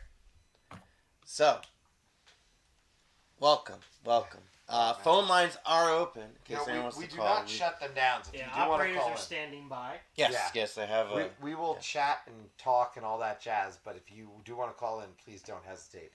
We should talk about We got some review copies. so you know what we'll be reviewing in the coming months. Yes. I also know we want to talk about our favorite maybe surprises from the con. What We'll get stood there. out to us. We'll so get that'll there. be another. We'll item. go down the list of review copies. So let's. That's not a review copy. That's just awesome. So, I believe this was CGE, if I'm not mistaken. Yeah. But this is in partnership with, because they've got a smaller game. They've got some other companies they work with. This one was Time Division that we got a chance to get a little bit of a look at. It's a 2-player game. Yeah. And we got a chance to get a little bit of a look at the gameplay on this one. I haven't even opened this one up to start reading the rules. But essentially, Bear Games. Yeah, and you'll be seeing more in that regard. But 6 turns, 1 card. You're You play as different animal factions too, set Yeah. from different time periods. So there's like the 80s is one of the eras. and you're playing over 3 eras. So you could do one single era or a campaign of 3 eras. And when it comes down to it, it's a 2-player card battling game. So I was immediately like, okay, cool. Yeah. It has a really neat board that you can see here. I have to actually play it to tell you how the board plays into it completely, but all the symbology on the board is really clear. But we're looking at a 2-player card battler kind of thing. Yeah. Right? Yeah. But that would be Time Division, a card game, which, by the way, flips over and still looks cool. Oh, really? Both ways. Yeah. Oh, yeah. Yeah. I know, they did a thing, That's man. fancy. Yeah. Keep it going. Yeah. My son is... What time is it? What are you doing awake? Oh. Go to bed. Boston. Oh, I don't want to miss out on this, by the way. That Rachel said that there's a Philly cheesesteaks opening up near her. Down in Australia, a Philly cheesesteak. I'm sure it's going to be great. Yeah. I'm sure it's going to be great. Can I add? I love that Rachel said to my What? son, "Shouldn't you be in bed?" Oh, thank you. Because everyone Thank knows. you. It's a school night after all. Yeah, I mean, hey. It's a school It night is. after all. Oh, so this one Everything is ever. Everything Ever. This is another game by Nathan Thornton. Now, Nathan, you know him for Green Team Wins. Medium. This one, I played once, by the way, already, and then I watched it played a second time with a lot more people. This is a party game where essentially what's going to happen is 2 cards are going to be down. You're going to have to name a word that qualifies for one card and then the next. Yeah. You could also name a word that qualifies for both. Right. At that point, you get to draw some cards. You get to draw a card up, and Here's a then good another example. one's going to come out. Right. And now everyone's going to have to say 3 different items, or, again, you can name 2 to match up and just fulfill the other one. Now, mind you, what's happening in this game is you're collecting cards, essentially junking them in front of you if you can't name one of those in 10 seconds. Yeah. Your hand of cards, however... And by the way, there's no timer. The other players need to go super obnoxious and hit the table, go... Yes. At least I was doing that, and it worked out pretty well. Yeah. There's also a card, I'm just trying to see, do you remember exactly what it said? By the way, my word association for this would be best every captain and every breakfast cereal, right? Captain Crunch. Yeah. Captain yeah. Crunch for sure. So, this one was, do you have a card that you can also hand to someone that reads, "I'll allow it, but watch yourself, counselor." And the other side. And then you're out of order. Yeah, it's a yellow card or a red card. Mhm. So, if Yeah. like in soccer, right? Yeah. I will say, I think I would have liked it better with the longer. I'm going to wait for a review on this, because I do want to play with more people. I do want to borrow it for family night. You take it right now. Seeing my There family you this go. weekend. There you go. There you go. I do think with more people watching it, and I didn't get to do it, it was clearly working really well. Yeah. So I need to play it with more people before I do any full review on that one. In the same trip as before, when we were learning Time Division, by the way, we also got a copy of this game, which we have not got a chance to play yet. This is by Zoltan Giori, and if I mispronounce your name, I apologize. It's called Spicy. Yeah. Spicy. Came out a while ago, 2020. Came out a while ago, yeah. But their CGE is now having the reprint of this. And I mean, you can just see this on the screen. Maybe you can bring up some of the art, but I mean, I'm showing Anthony that you can't The see pictures are like gold foiled. Yeah, and the cards are gold foiled. The cards are Yeah. beautiful. You're naming a card and the type of spice that you're putting down, and it is a trick-taking game of sorts, and you're trying to get a stack of cards. I got to learn this a little bit more, but I will say the art definitely drew me in, and I'm really excited to actually try this one in person, because this one I think is going to be delightful. I do want to catch up on some messages too, by the way. Mr. Rao is sold on Time Division. Yeah, that didn't take much, right? Dr. J, in regards to Everything Ever, it was a great game with a larger group at this point because I forgot to pick it up after we played. Well, no worries. I think Amazon can help you out. And sorry, we missed you, Matthew. Yeah. Yes, Matthew, I heard that You had your shirt on. I did. I had my Route 51 shirt on the first day, and then I was at the Folded Space booth, and Eddie said that I just missed you. And I think Matthew. Then you told me that you were staying at. So we're blaming Well, Eddie on this one? I'm pretty. Huh? Are we blaming Eddie on this one? No. Oh, okay. I'm No. just saying. No, I think they were at a hotel because I saw people. Well, but or there's just everyone who's wearing Room 51 shirts like you, which is possible. Maybe. But I swear you might have been. Next time for sure. If we play this live, we should do like they do on Hot Ones, and we should eat spicy. Oh, wings when we play. I would love that. I Are love you spicy trying food. to kill me? He hates spicy food. I can't handle Ah, spicy food. We'll turn it into a player elimination game. I'm out. He's out. I handled like the third one up at Buffalo Wild We'll just do like Wings. dabs of sriracha. Yeah. You know, because it's a slow one. It'll build up. How much water will I be provided? We'll bring milk or something. Milk, yeah, water mix. Yeah. So, I'm gonna bring this one over. I really want to play that one. I'm really excited about this one. This was it's Floodgate, actually. I'm sorry. Skyrockets. Yeah, Skyrockets. In flight. In flight, yes. Festivals of Fire. I don't know what to say. Festivals of Fire. There. Yeah, see, I did. We were gonna say, but I saw his brother-in-law and sister. Totally was. Because I went over to say, Look at that. see, I attempted. Nice. This is Skyrockets Festival of Fire.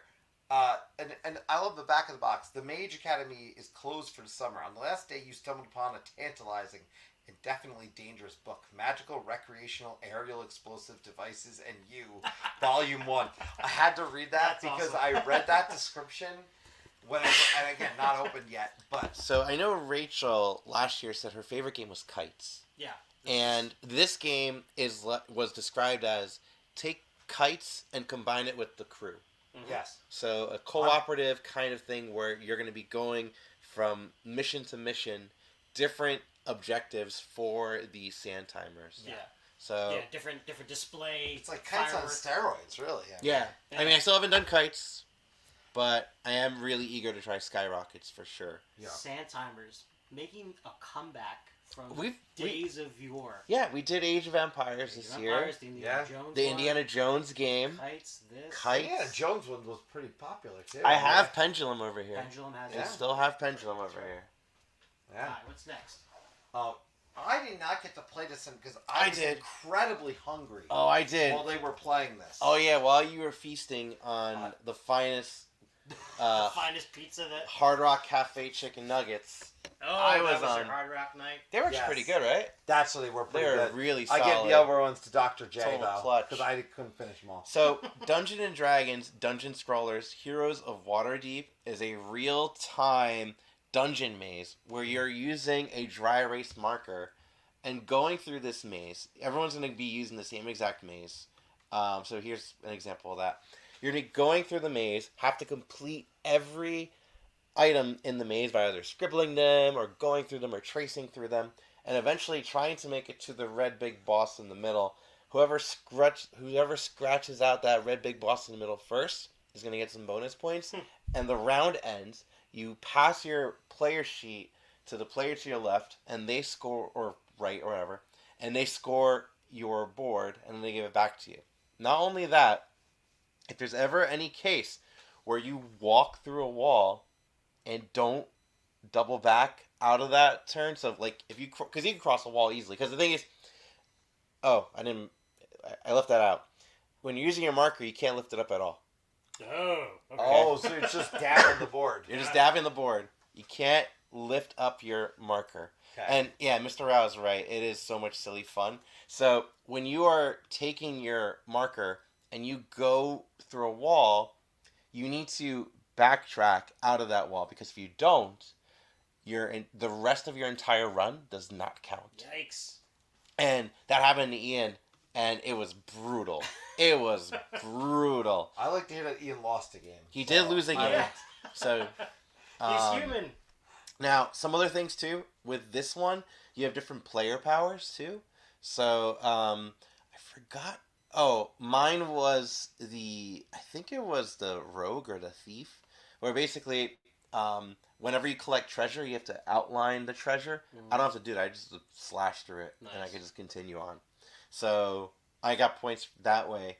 There was other different abilities. There was one like the barbarian, where for bad guys you have to fully cover them up, but you could just slash them and keep moving That's forward. cool. It's very straightforward. Cool. And every dungeon has some different nuances. Like you'll How see many the dungeons key were token. there? We only did 3 of them, and I think there's 9 in this. Oh, okay. That's awesome. So we did 3 of them. No, there's 16 double-sided dungeon sheets. So a lot. 16. Double-sided dungeon sheets. Wow. Okay. So, well, I guess divide that by the number of players, right? Right. So, But still, that's a decent amount. still pretty good. It goes up to 4. So, that being said, I heard about this on So Very Wrong About Games, their podcast, and they did the original one that came out. And I was really happy that we got a review copy of this from WizKids, because I definitely want to play it some more. I think it's one. I think you're gonna like it. I think it's a good family one. Yeah. So I if you want to bring it home, Yeah, I certainly probably can. will. And I will say the one thing I was hoping that I will need to get a copy of is unboxing. Because unboxing, we got the demo there from them. We don't have a review copy of unboxing. But I would like to try that one, because that one had that. I just enjoyed everything about it. Yeah. Because it was literally a game where you. Let me pull it up. Yeah, bring this up, because it was a game where as you're playing the game, you are first trying to figure out what the Unboxed. game is. Unboxed. Yeah, that's it's basically like a puzzle box, but the thing is, you're given different game components, and you need to figure out, based on the components presented to you, how to play the game. And the game will ask you specific riddles, kind of things. This is the one that their booth was like a tent? Yes. Okay. They had a really awesome setup for it. Yeah. So we played through the first one. I think we got it right. We got like 95%. Most of it. We figured out 95%. So is it like a game master or no? No. There's like an answer sheet. Yeah. You know. So you figure out what the game is, and then that's a game. So then there's a game right there that you can play. And it's also a repackageable one. So when you're done with it, you could repackage it and give it to a friend, which is what they pitched out to. That's great. Yeah. That's great. It was a neat little concept. So I just wanted to try this one out. So eventually, try and then maybe. Oh, what was the Blob one we played? Oh, Party, right? Blob Party. Oh yeah, that was also there. Blob Party. I played this a few times. I want to play it some more. So this game, I like games that use different kinds of components, and this one basically uses Play-Doh and googly eyes. Yeah. So this is your player piece. Okay, it's a game where everyone's trying to become a single blob. Yep. So you have your own personal blob with your own personal colored in googly eye, and there's gonna be a word it's like word association, right? With 2 words, and you need to kind of just all have the same answer. Well, it's a category. What happens is there's a category in 3 words. Oh, is that comes it? Out, and then what happens is once people have started to blob together, Yeah. the people who have not joined the blob have to wait for the blob people. Yeah, because you write down your answer, Yeah. and the correct the majority blob together. Yeah. Yeah. But the majority of it have blobbed together at this point, are now going to decide, okay, here's the category is by default, but then there's the 3 additional words. And they're going to pick which word they're going to pair with it, thinking what they can get you. And I think you've got 8 rounds. Mhm. It's quick. To You've make got one big 8 blob. rounds to get into one big blob. It was fun. I almost picked it up for Saturday night for the party, but I ultimately didn't. But it's on my like radar now, just because it was silly fun. It was silly fun, and I could easily see it being a hit at a family gathering or something like that. Yeah, and it's just Play-Doh. Like, and it's just Play-Doh. Like the components. Yeah. It was fun. All right, so if you have Play-Doh, you have googly eyes. Well, yeah. And you have like, let's say, Codenames or something. Could you just you could. You could, but if they really could try to proxy it. You could proxy it, but I mean I'm not trying to. Yeah. Just, No. But it's a very specific thing of like a category and then 3 words. Yeah. Like so say the word. Say it was. Try it out. Profession. Yeah. Well, the word might be profession, and then you might pick the word circus, and you would think everyone picks clown, but there's a variety of things that people would pick. Like I picked clown, not everyone did. I hate clowns. So I know you hate clowns. But that's why I thought of clowns. So Run from Fowler Games, mm-hmm. Who last year we reviewed Paperback Adventures. Mm-hmm. So that was a review we did last year. This year we got a copy of Run. So it's designed by Moritz Dressler and art by Ryan Goldsberry, who does all the Fowler games. Yeah. And in this one... 2-player only. 2-player. 2-player only. You're either the runner... Yep. Or the dispatcher. Trying to find the runner. Yeah, and so it's I enjoyed the fact up front that this is a 2-player game of that sort, because very often it sounds like Fugitive, right? It's Fugitive-like, yeah. Fugitive-like. Yeah, I mean there was and Fugitive, which is on its 2nd version. Yeah. Now, if I'm not mistaken, because I have the OG version of Fugitive. But yeah, it's got this neat little thing, this neat concept of depending on your movement, you might make some noise and they might know you moved a certain direction. So I'm very excited to try this one out in particular. I generally speaking enjoy Fowler games, so we'll see what we think about this one. But there is also, I think there's even an extra card in here if you hit a certain level. Okay. Like you actually get to a certain level with your character that might open something else up. I'm down to try it out. Yeah, but a 2-player kind of, I do love this artwork. This is awesome. Yeah. This is Catch Me If You Can. Yeah, yeah. Right. I've loved it, and if you want something smaller that does that, I mean the Fugitive. Fugitive for sure. Fugitive is a great game in my opinion. So, but add that to the. So we have 2 more review copies. 2 more review copies. That's a heavy one. This one. Kunohara, The City of Silver. Yes. So this is from CGE Games. It's their big game this year. Designed by Andrei Bystern, Peter Koslava, and Pavel Jarosh. So, sorry if I with name pronunciations. Yeah, this one, I'm looking forward to seeing this on the table and seeing how this plays because the economy in it really fascinated me. Yeah, so it looks gorgeous, right? It has this very stark black and white kind of look.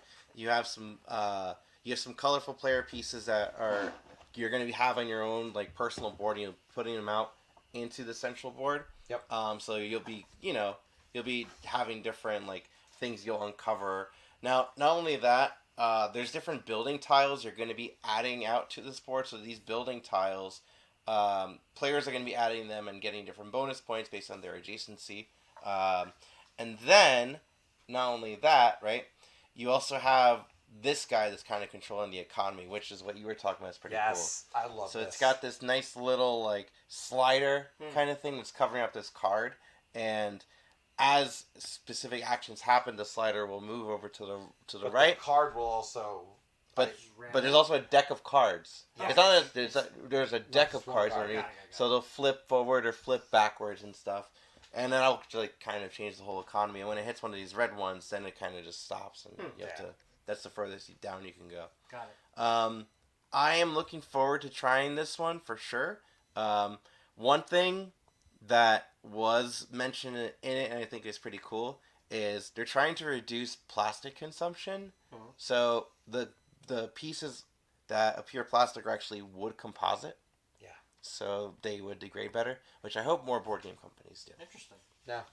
And I say this, of course, because our last one is a very plastic. We actually have 2 more. 2 more. Yes. Oh, go ahead. Yes. Do that one.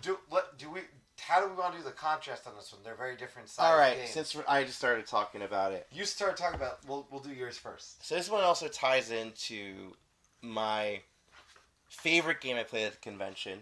And that is this guy called Snapships Tactics, which, look at this bigature. Yeah. Yeah. So it's a skirmish miniatures game that is basically kind of X-Wing miniatures game like, where you're fighting, you're going up fighting different ships. But what I really like about it too is that the miniatures, you don't gotta paint them. They're actually assembled as if they were Legos, pretty much. Like the instruction manuals to set these up looks just like Legos, and the little pieces actually correlate to different aspects of your ship. Okay, now your ship over here on this top left area. Oops. So this ship is gonna have a certain number of action cubes on it. Let me see if I can find a better one. Let's see. What are we saying? Later, Rachel. Which game is shot now? I don't know if it's Snapship Tactics or it's Kutnahora.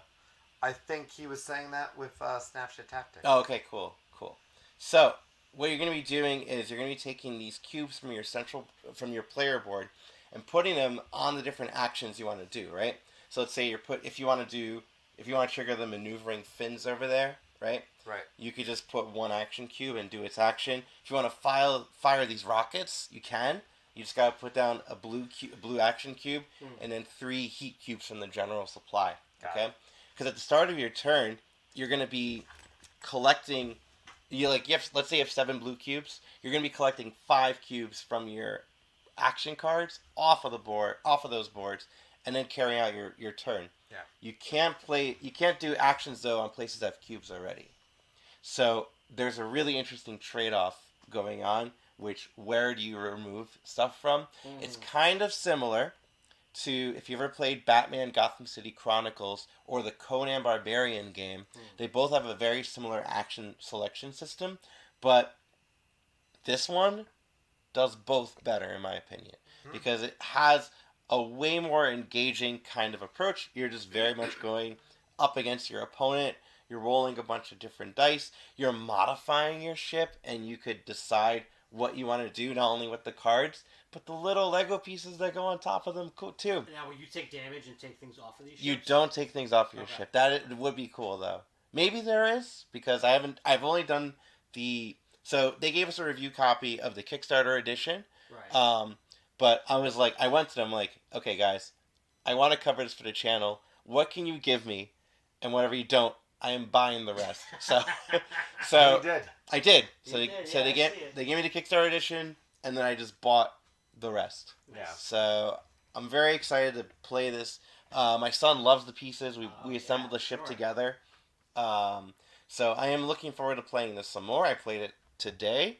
And I want to just keep playing it. But not only that, folks, it's got a co-op mode, and it's got a solo mode. Nice. So it has everything we need. I am excited to give more plays to Snapships Tactics. Would you say this was probably your biggest surprise at the con?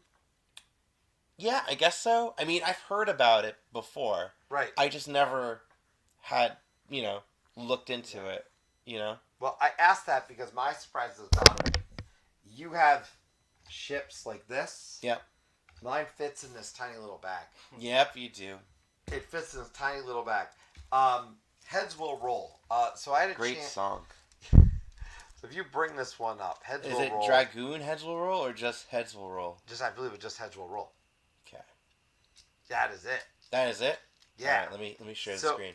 So heads will roll is actually you chuck these metal pieces and you're flicking them. And you're flicking what is, and I could hold this up. You couldn't see it, so maybe it's in the images. There are no images. There's no images. So I will post some photos. Here's what we're going to do. I'm going to remove this. Okay. And then now you have the full view. Okay. So there are a lot of these chunky pieces you can see in my hand here. Give me a run through this? Yeah, I mean, that's fine. You're good? So there's a shield, Yeah. and then there's a treasure chest. And what's going to happen is you're going to roll all these things out. And there's these two like skull heads, these two kind of rock type pieces. And as you were rolling all these out, all the pieces end up on the table. If you can't really see them, You can see it right over here. But they're on the table, and depending how they're laying, you're actually going to flick and try to flick the shield into the treasure chest.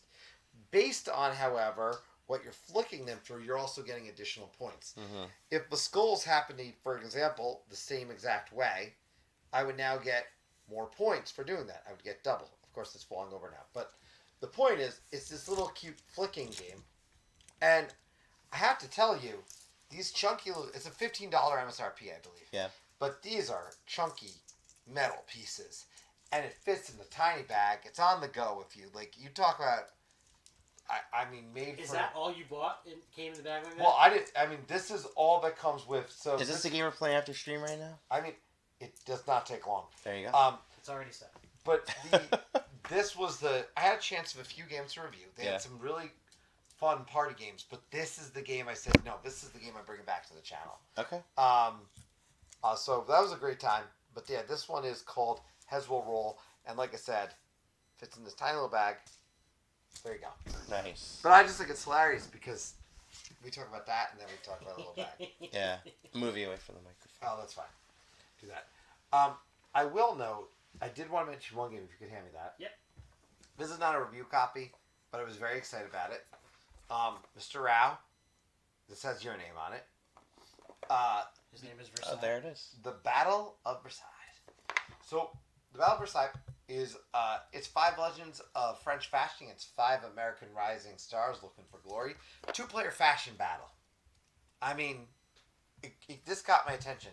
This one's coming to Kickstarter, is my understanding. Yeah. To GameFound, I think. Something From Salt and Pepper Games. Yeah. But I was able to pick up a copy because they had this in the store right there. I'm so frustrated. I wish I knew that. But at least you got a copy. They happen to have it.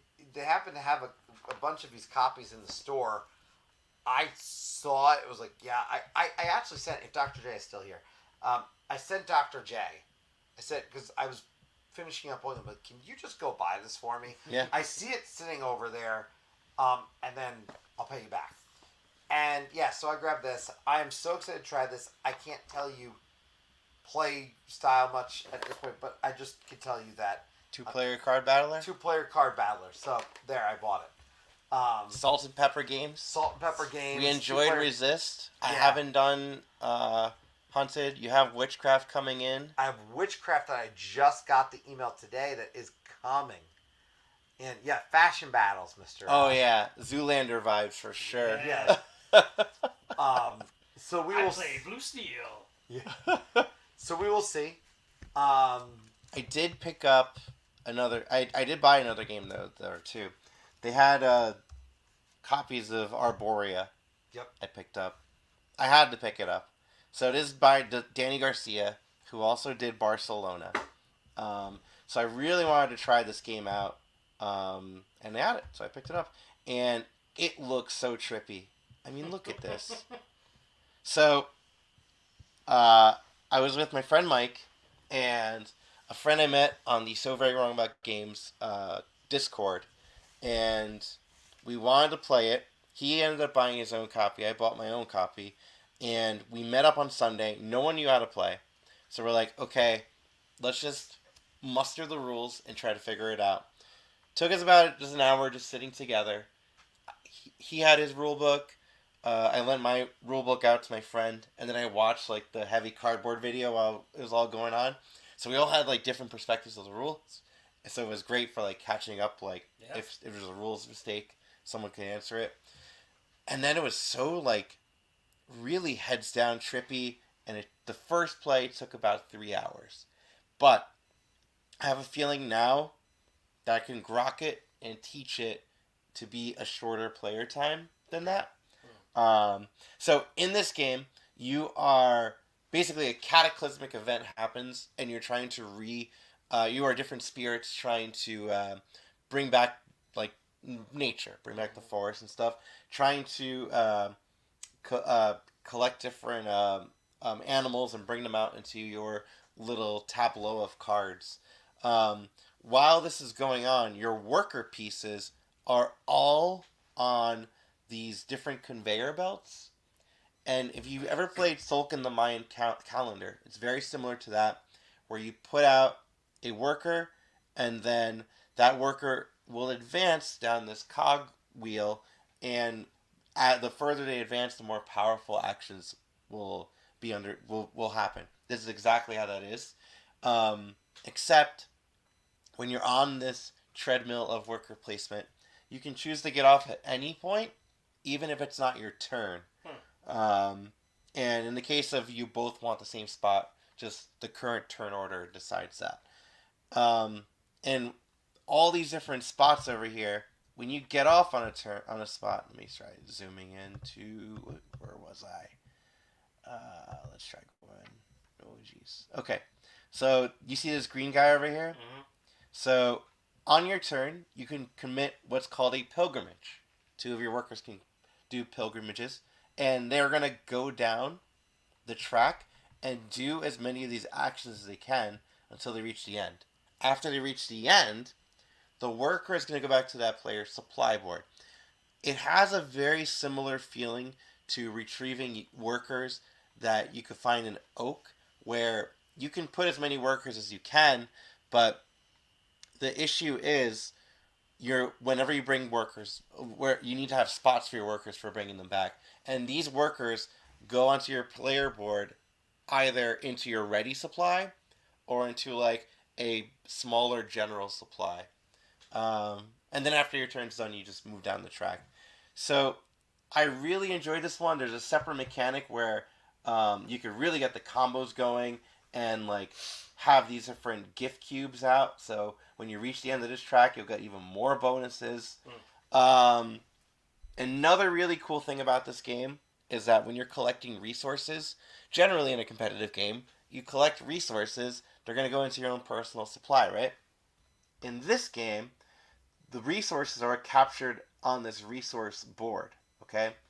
And on your turn, if you generate resources, let's say you generate this like coral looking thing, right? Let's say you generate 3 of those. You notice that this chit is split into 2. What's going to happen is you're going to take the topmost chit and go up 1, 2, 3 spaces, right? And then you could choose to spend them on different cards, different objectives. And if you do choose to spend it, you just bring it down a chit. But if you choose, whatever it ends up at, so let's say that you don't spend any, you will get points equal to all the numbers in between. So 3, 3, and 2. So you get 8 points. And then this bottom half is going to go back up and touch this top half. So you score the points when you go up. So even though you may not have been able to use those resources, and someone else can use those resources, you get the victory points for them. Which I think is a really cool trade-off. This game has Brain Burner for sure. Brain Burner for sure. I am looking forward to playing it again some more. I think it's a game that will get better with more plays, with the same people too, especially. Sure.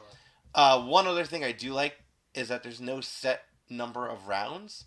The end game is determined by this track, which this is a Sun track, and this is all player controlled, which Danny Garcia did a player controlled end game condition in Barcelona with the citizens. Yeah. This one though, whenever you collect one of those animals, like someone said spider ants, which you could collect the animal, and you're going to move the Sun track forward. When the Sun track hits the end of this track, that means you're only going to have 2 more full rounds of the game, and then you go into final scoring. It was wild. It was really cool. I really like this one. And I love player-controlled end conditions. Yeah. Because I felt like I was in a position where I was in the lead. So immediately I forced it. Let's try running this clock, So And it came out really close toward the end too. Like we were both in like the 200s. So that's Arborea. It is pretty. I'm looking forward to trying it again.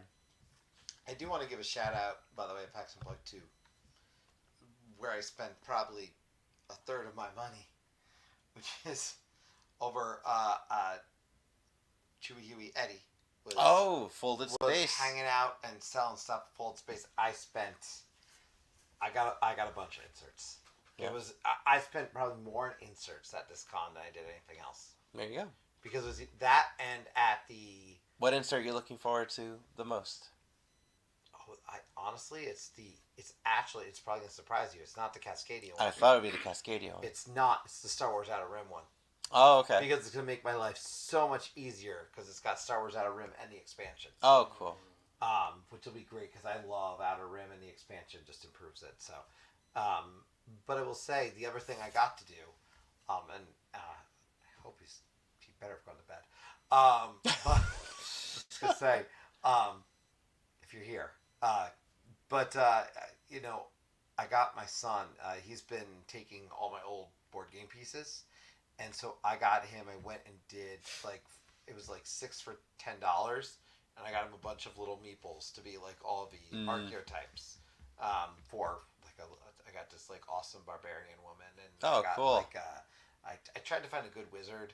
In the end, there wasn't any great wizard, so I got a pretty cool dragon. Oh, there you go. But yeah, I did that, and that was fun. And I did can do magic too. Yeah, I did upgrade Fantastic Factories. That I did do. So I got bits for Fantastic Factories as well. So, Bits. yeah, I didn't do a lot of. Honestly, the most excited one was the one I showed everybody. That was the one I was like definitively most excited about. And I picked up Horrified because Greek Monsters because they gave a free beanie with it. Yeah. Just came back with a beanie. You on bought his the head. game with a hat. They were giving away a free beanie. I could not buy it. You're not wearing it. We're in a house and it'd be hot. It's okay. I don't know. I'm good. Anthony, what was your highlight of PAX Unplugged? Well, definitely the game would be Santa's Workshop. We Yeah. already talked about that for sure. The one game that I had was as big a surprise because I had heard nothing about it. It was just one of those things where you stumble upon the game at the booth being demoed, and I know you saw this one too. This is First Ascent. Yes. So this is a mountain climbing themed game, and the female designer is her first design, and she's An illustrator. graphic designer by trade. Yeah. And this just looks really cool. The components are pretty awesome. When you climb up to one of the hex spaces above, your marker pieces are these little ropes of your player color. Oh, really? It's It's so just cool. really cool looking. Yeah. Oh, cool. Yeah, it's awesome. And it's not... I forget what they said the end scoring was. It's not a race to the top necessarily. It's not like You first have seven you win. you have cards that are going to determine your score Right. or how you can score, but you don't necessarily have to run to the top. It's Yeah, not yeah. like first to In top. fact, you wins. can even go back down at one point Yeah. if it benefits you. And actually, you see that spot in the middle, where there's actually a ledge. Is that this one? Oh, the ledge Yeah. right here. Yeah. So you can actually walk along the ledge and then go down. Yeah. It sounds very thematic for what I was told. You know, she's obviously a big climber as well, and so this one looks like a nice table present. And I for spoke to sure. her a little bit. I know you did. Yeah. Two sides of the board, two different mountain ranges. Yeah. She was great too. I think I had a great time talking to designers at this. This looks really cool. Yeah, this is what I really want to play. Yeah.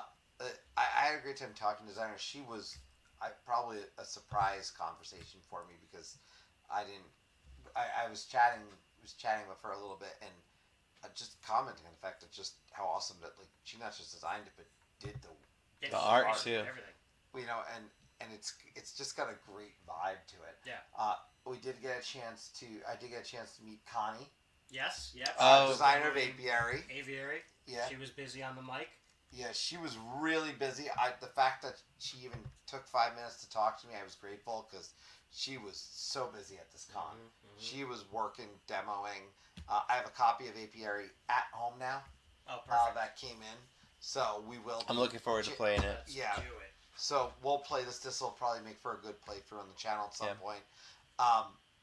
We both ran into. We got a chance to see Elizabeth Hargrave. Yes, I took a Mhm. photo with Elizabeth Hargrave. Yeah, that was awesome. She was demoing. Actually, I believe he's here, but Mr. Coaster was actually playing her game. Yeah, Undergrove. Oh, Undergrove. Undergrove, right?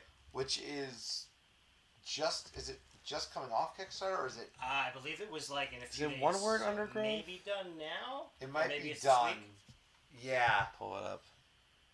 I think Dr. it's J done. wants to play APRA. Well, Yeah. you know where to find us. There you go. Yeah.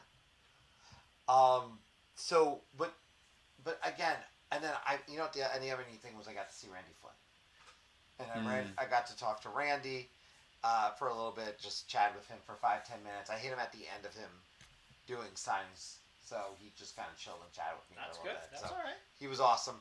Did end up buying my wife a Cascadia T-shirt too, because it is her favorite game. I was eyeing that. We did make sure to stop over, and he was in the chat earlier. I don't know if he's still there. To the Weird Miniatures Yeah, booth. is it? Say hi to Kyle. Yeah. Now- I know he was here for a good point. I do want to tell a fun story of this, a Vagrant Song, okay? Oh, that's right. So, with Vagrant Song, right, I love the game, and when I was walking around PAX Unplugged, first of all, they have a bar now in PAX Unplugged, which is wild. So I walked into the bar, and there were people just playing games at the different tables, and one of them was Vagrant Song. And these people, they have the rule book open, they were kind of just like making heads at it. So I'm like, hey, do you guys need help with how to play Vagrant Song? And they're like, oh my god, yeah. So I'm like, all right, sure. So I sat them down, kind of was like, listen, this rule book, I don't think it's good to learn the game. I think it's a good rules reference, but I do not recommend it. Just use it as a reference, and let's sit you down for playing your first game. So I got them all excited to play it, and they're like, oh my god, yeah, I will buy you a beer if you continue to teach this to us. And I'm like, you fools. I will take the beer if I would have done it for free. Yeah, he totally would have done it for free. So, we walked them all through their first turn, kind of explained how the bindle works, how the haint would work, what the different moods were, how you determine what target to go for, and, just walking them through it, and they had a blast. They had a complete blast. They went through the whole first turn. And there's Kyle. Oh, Hey, Kyle's there's still Kyle. there. And I also told Kyle after I did this, I better collect my commission. Yeah. Well, on this. while you do that, can you quickly go to the Discord, because I have a Kyle story too. So if you go to the Discord into our conventions chat, Yeah. I put a photo in there that I would like to share too that is related. I will share it right about. Just Where's the conventions one right here? conventions. Scrolling up. I think I put it there. Oh, there's a group photo. Scroll up. It might be in the family chat. I do want to pick the group photo though. The group photo is good. There's a great chat. That's not everyone who came to the group event, but Is it up or is it down? oh, that's the fun times. Well, if you click that one, that's actually our playthrough of Everything Ever. Oh, this one. Yeah. You guys look so serious. Well, there was I don't know. Wait, is it down? You're looking for the picture of all three of us? No, I'm looking for the photo of Izzy. Oh, that's up here, right? No, is it down? It's gotta be It's down. gotta be down because this is during. There There the it sleep is. one. Yes. Oh, with the cat, with You DC. If you see it, you'll see the horns there. She Yeah. fell in love, and later on, I took another photo of this, and like she was just so. The thing that she wanted more than anything, because she saw the Kickstarter page at some point, Yeah, and she wanted DC. yeah. And it's like, can you get that for me, Daddy? And I'm like, yeah, I'll eventually get this. Yeah. With the Kickstarter, and then when I realized, oh, it's here, I'll just buy it here. Yeah. So but yeah. By the way, if you're not part of a Discord, certainly join it. We got an active group. It was here. very cool seeing everyone. And look, Oh, there's there's our cheesesteaks. there's a lot of Delicious. cheesesteaks. There's You can Squirrel's post Hall. halls. Yep. Yeah. Yep. We have a good time. There's Gabe's hall. There's A third That's of a it. third of Gabe's Hall. So I think Uh, Gabe bought a car. Like he bought a car just for bringing stuff back as well too. I'm almost certain. Gabe, if you're still in the chat, please confirm. I'm pretty sure. Yeah, there's some pictures of of Arborea. Oh, then the hall. Dr. Wictz, by the way, thank you for letting us use this picture for a screenshot, and for designing Robotech, which I still haven't played yet. Yeah. Sorry, it's specific Robotech. It's the Robotech. Is it Revolution?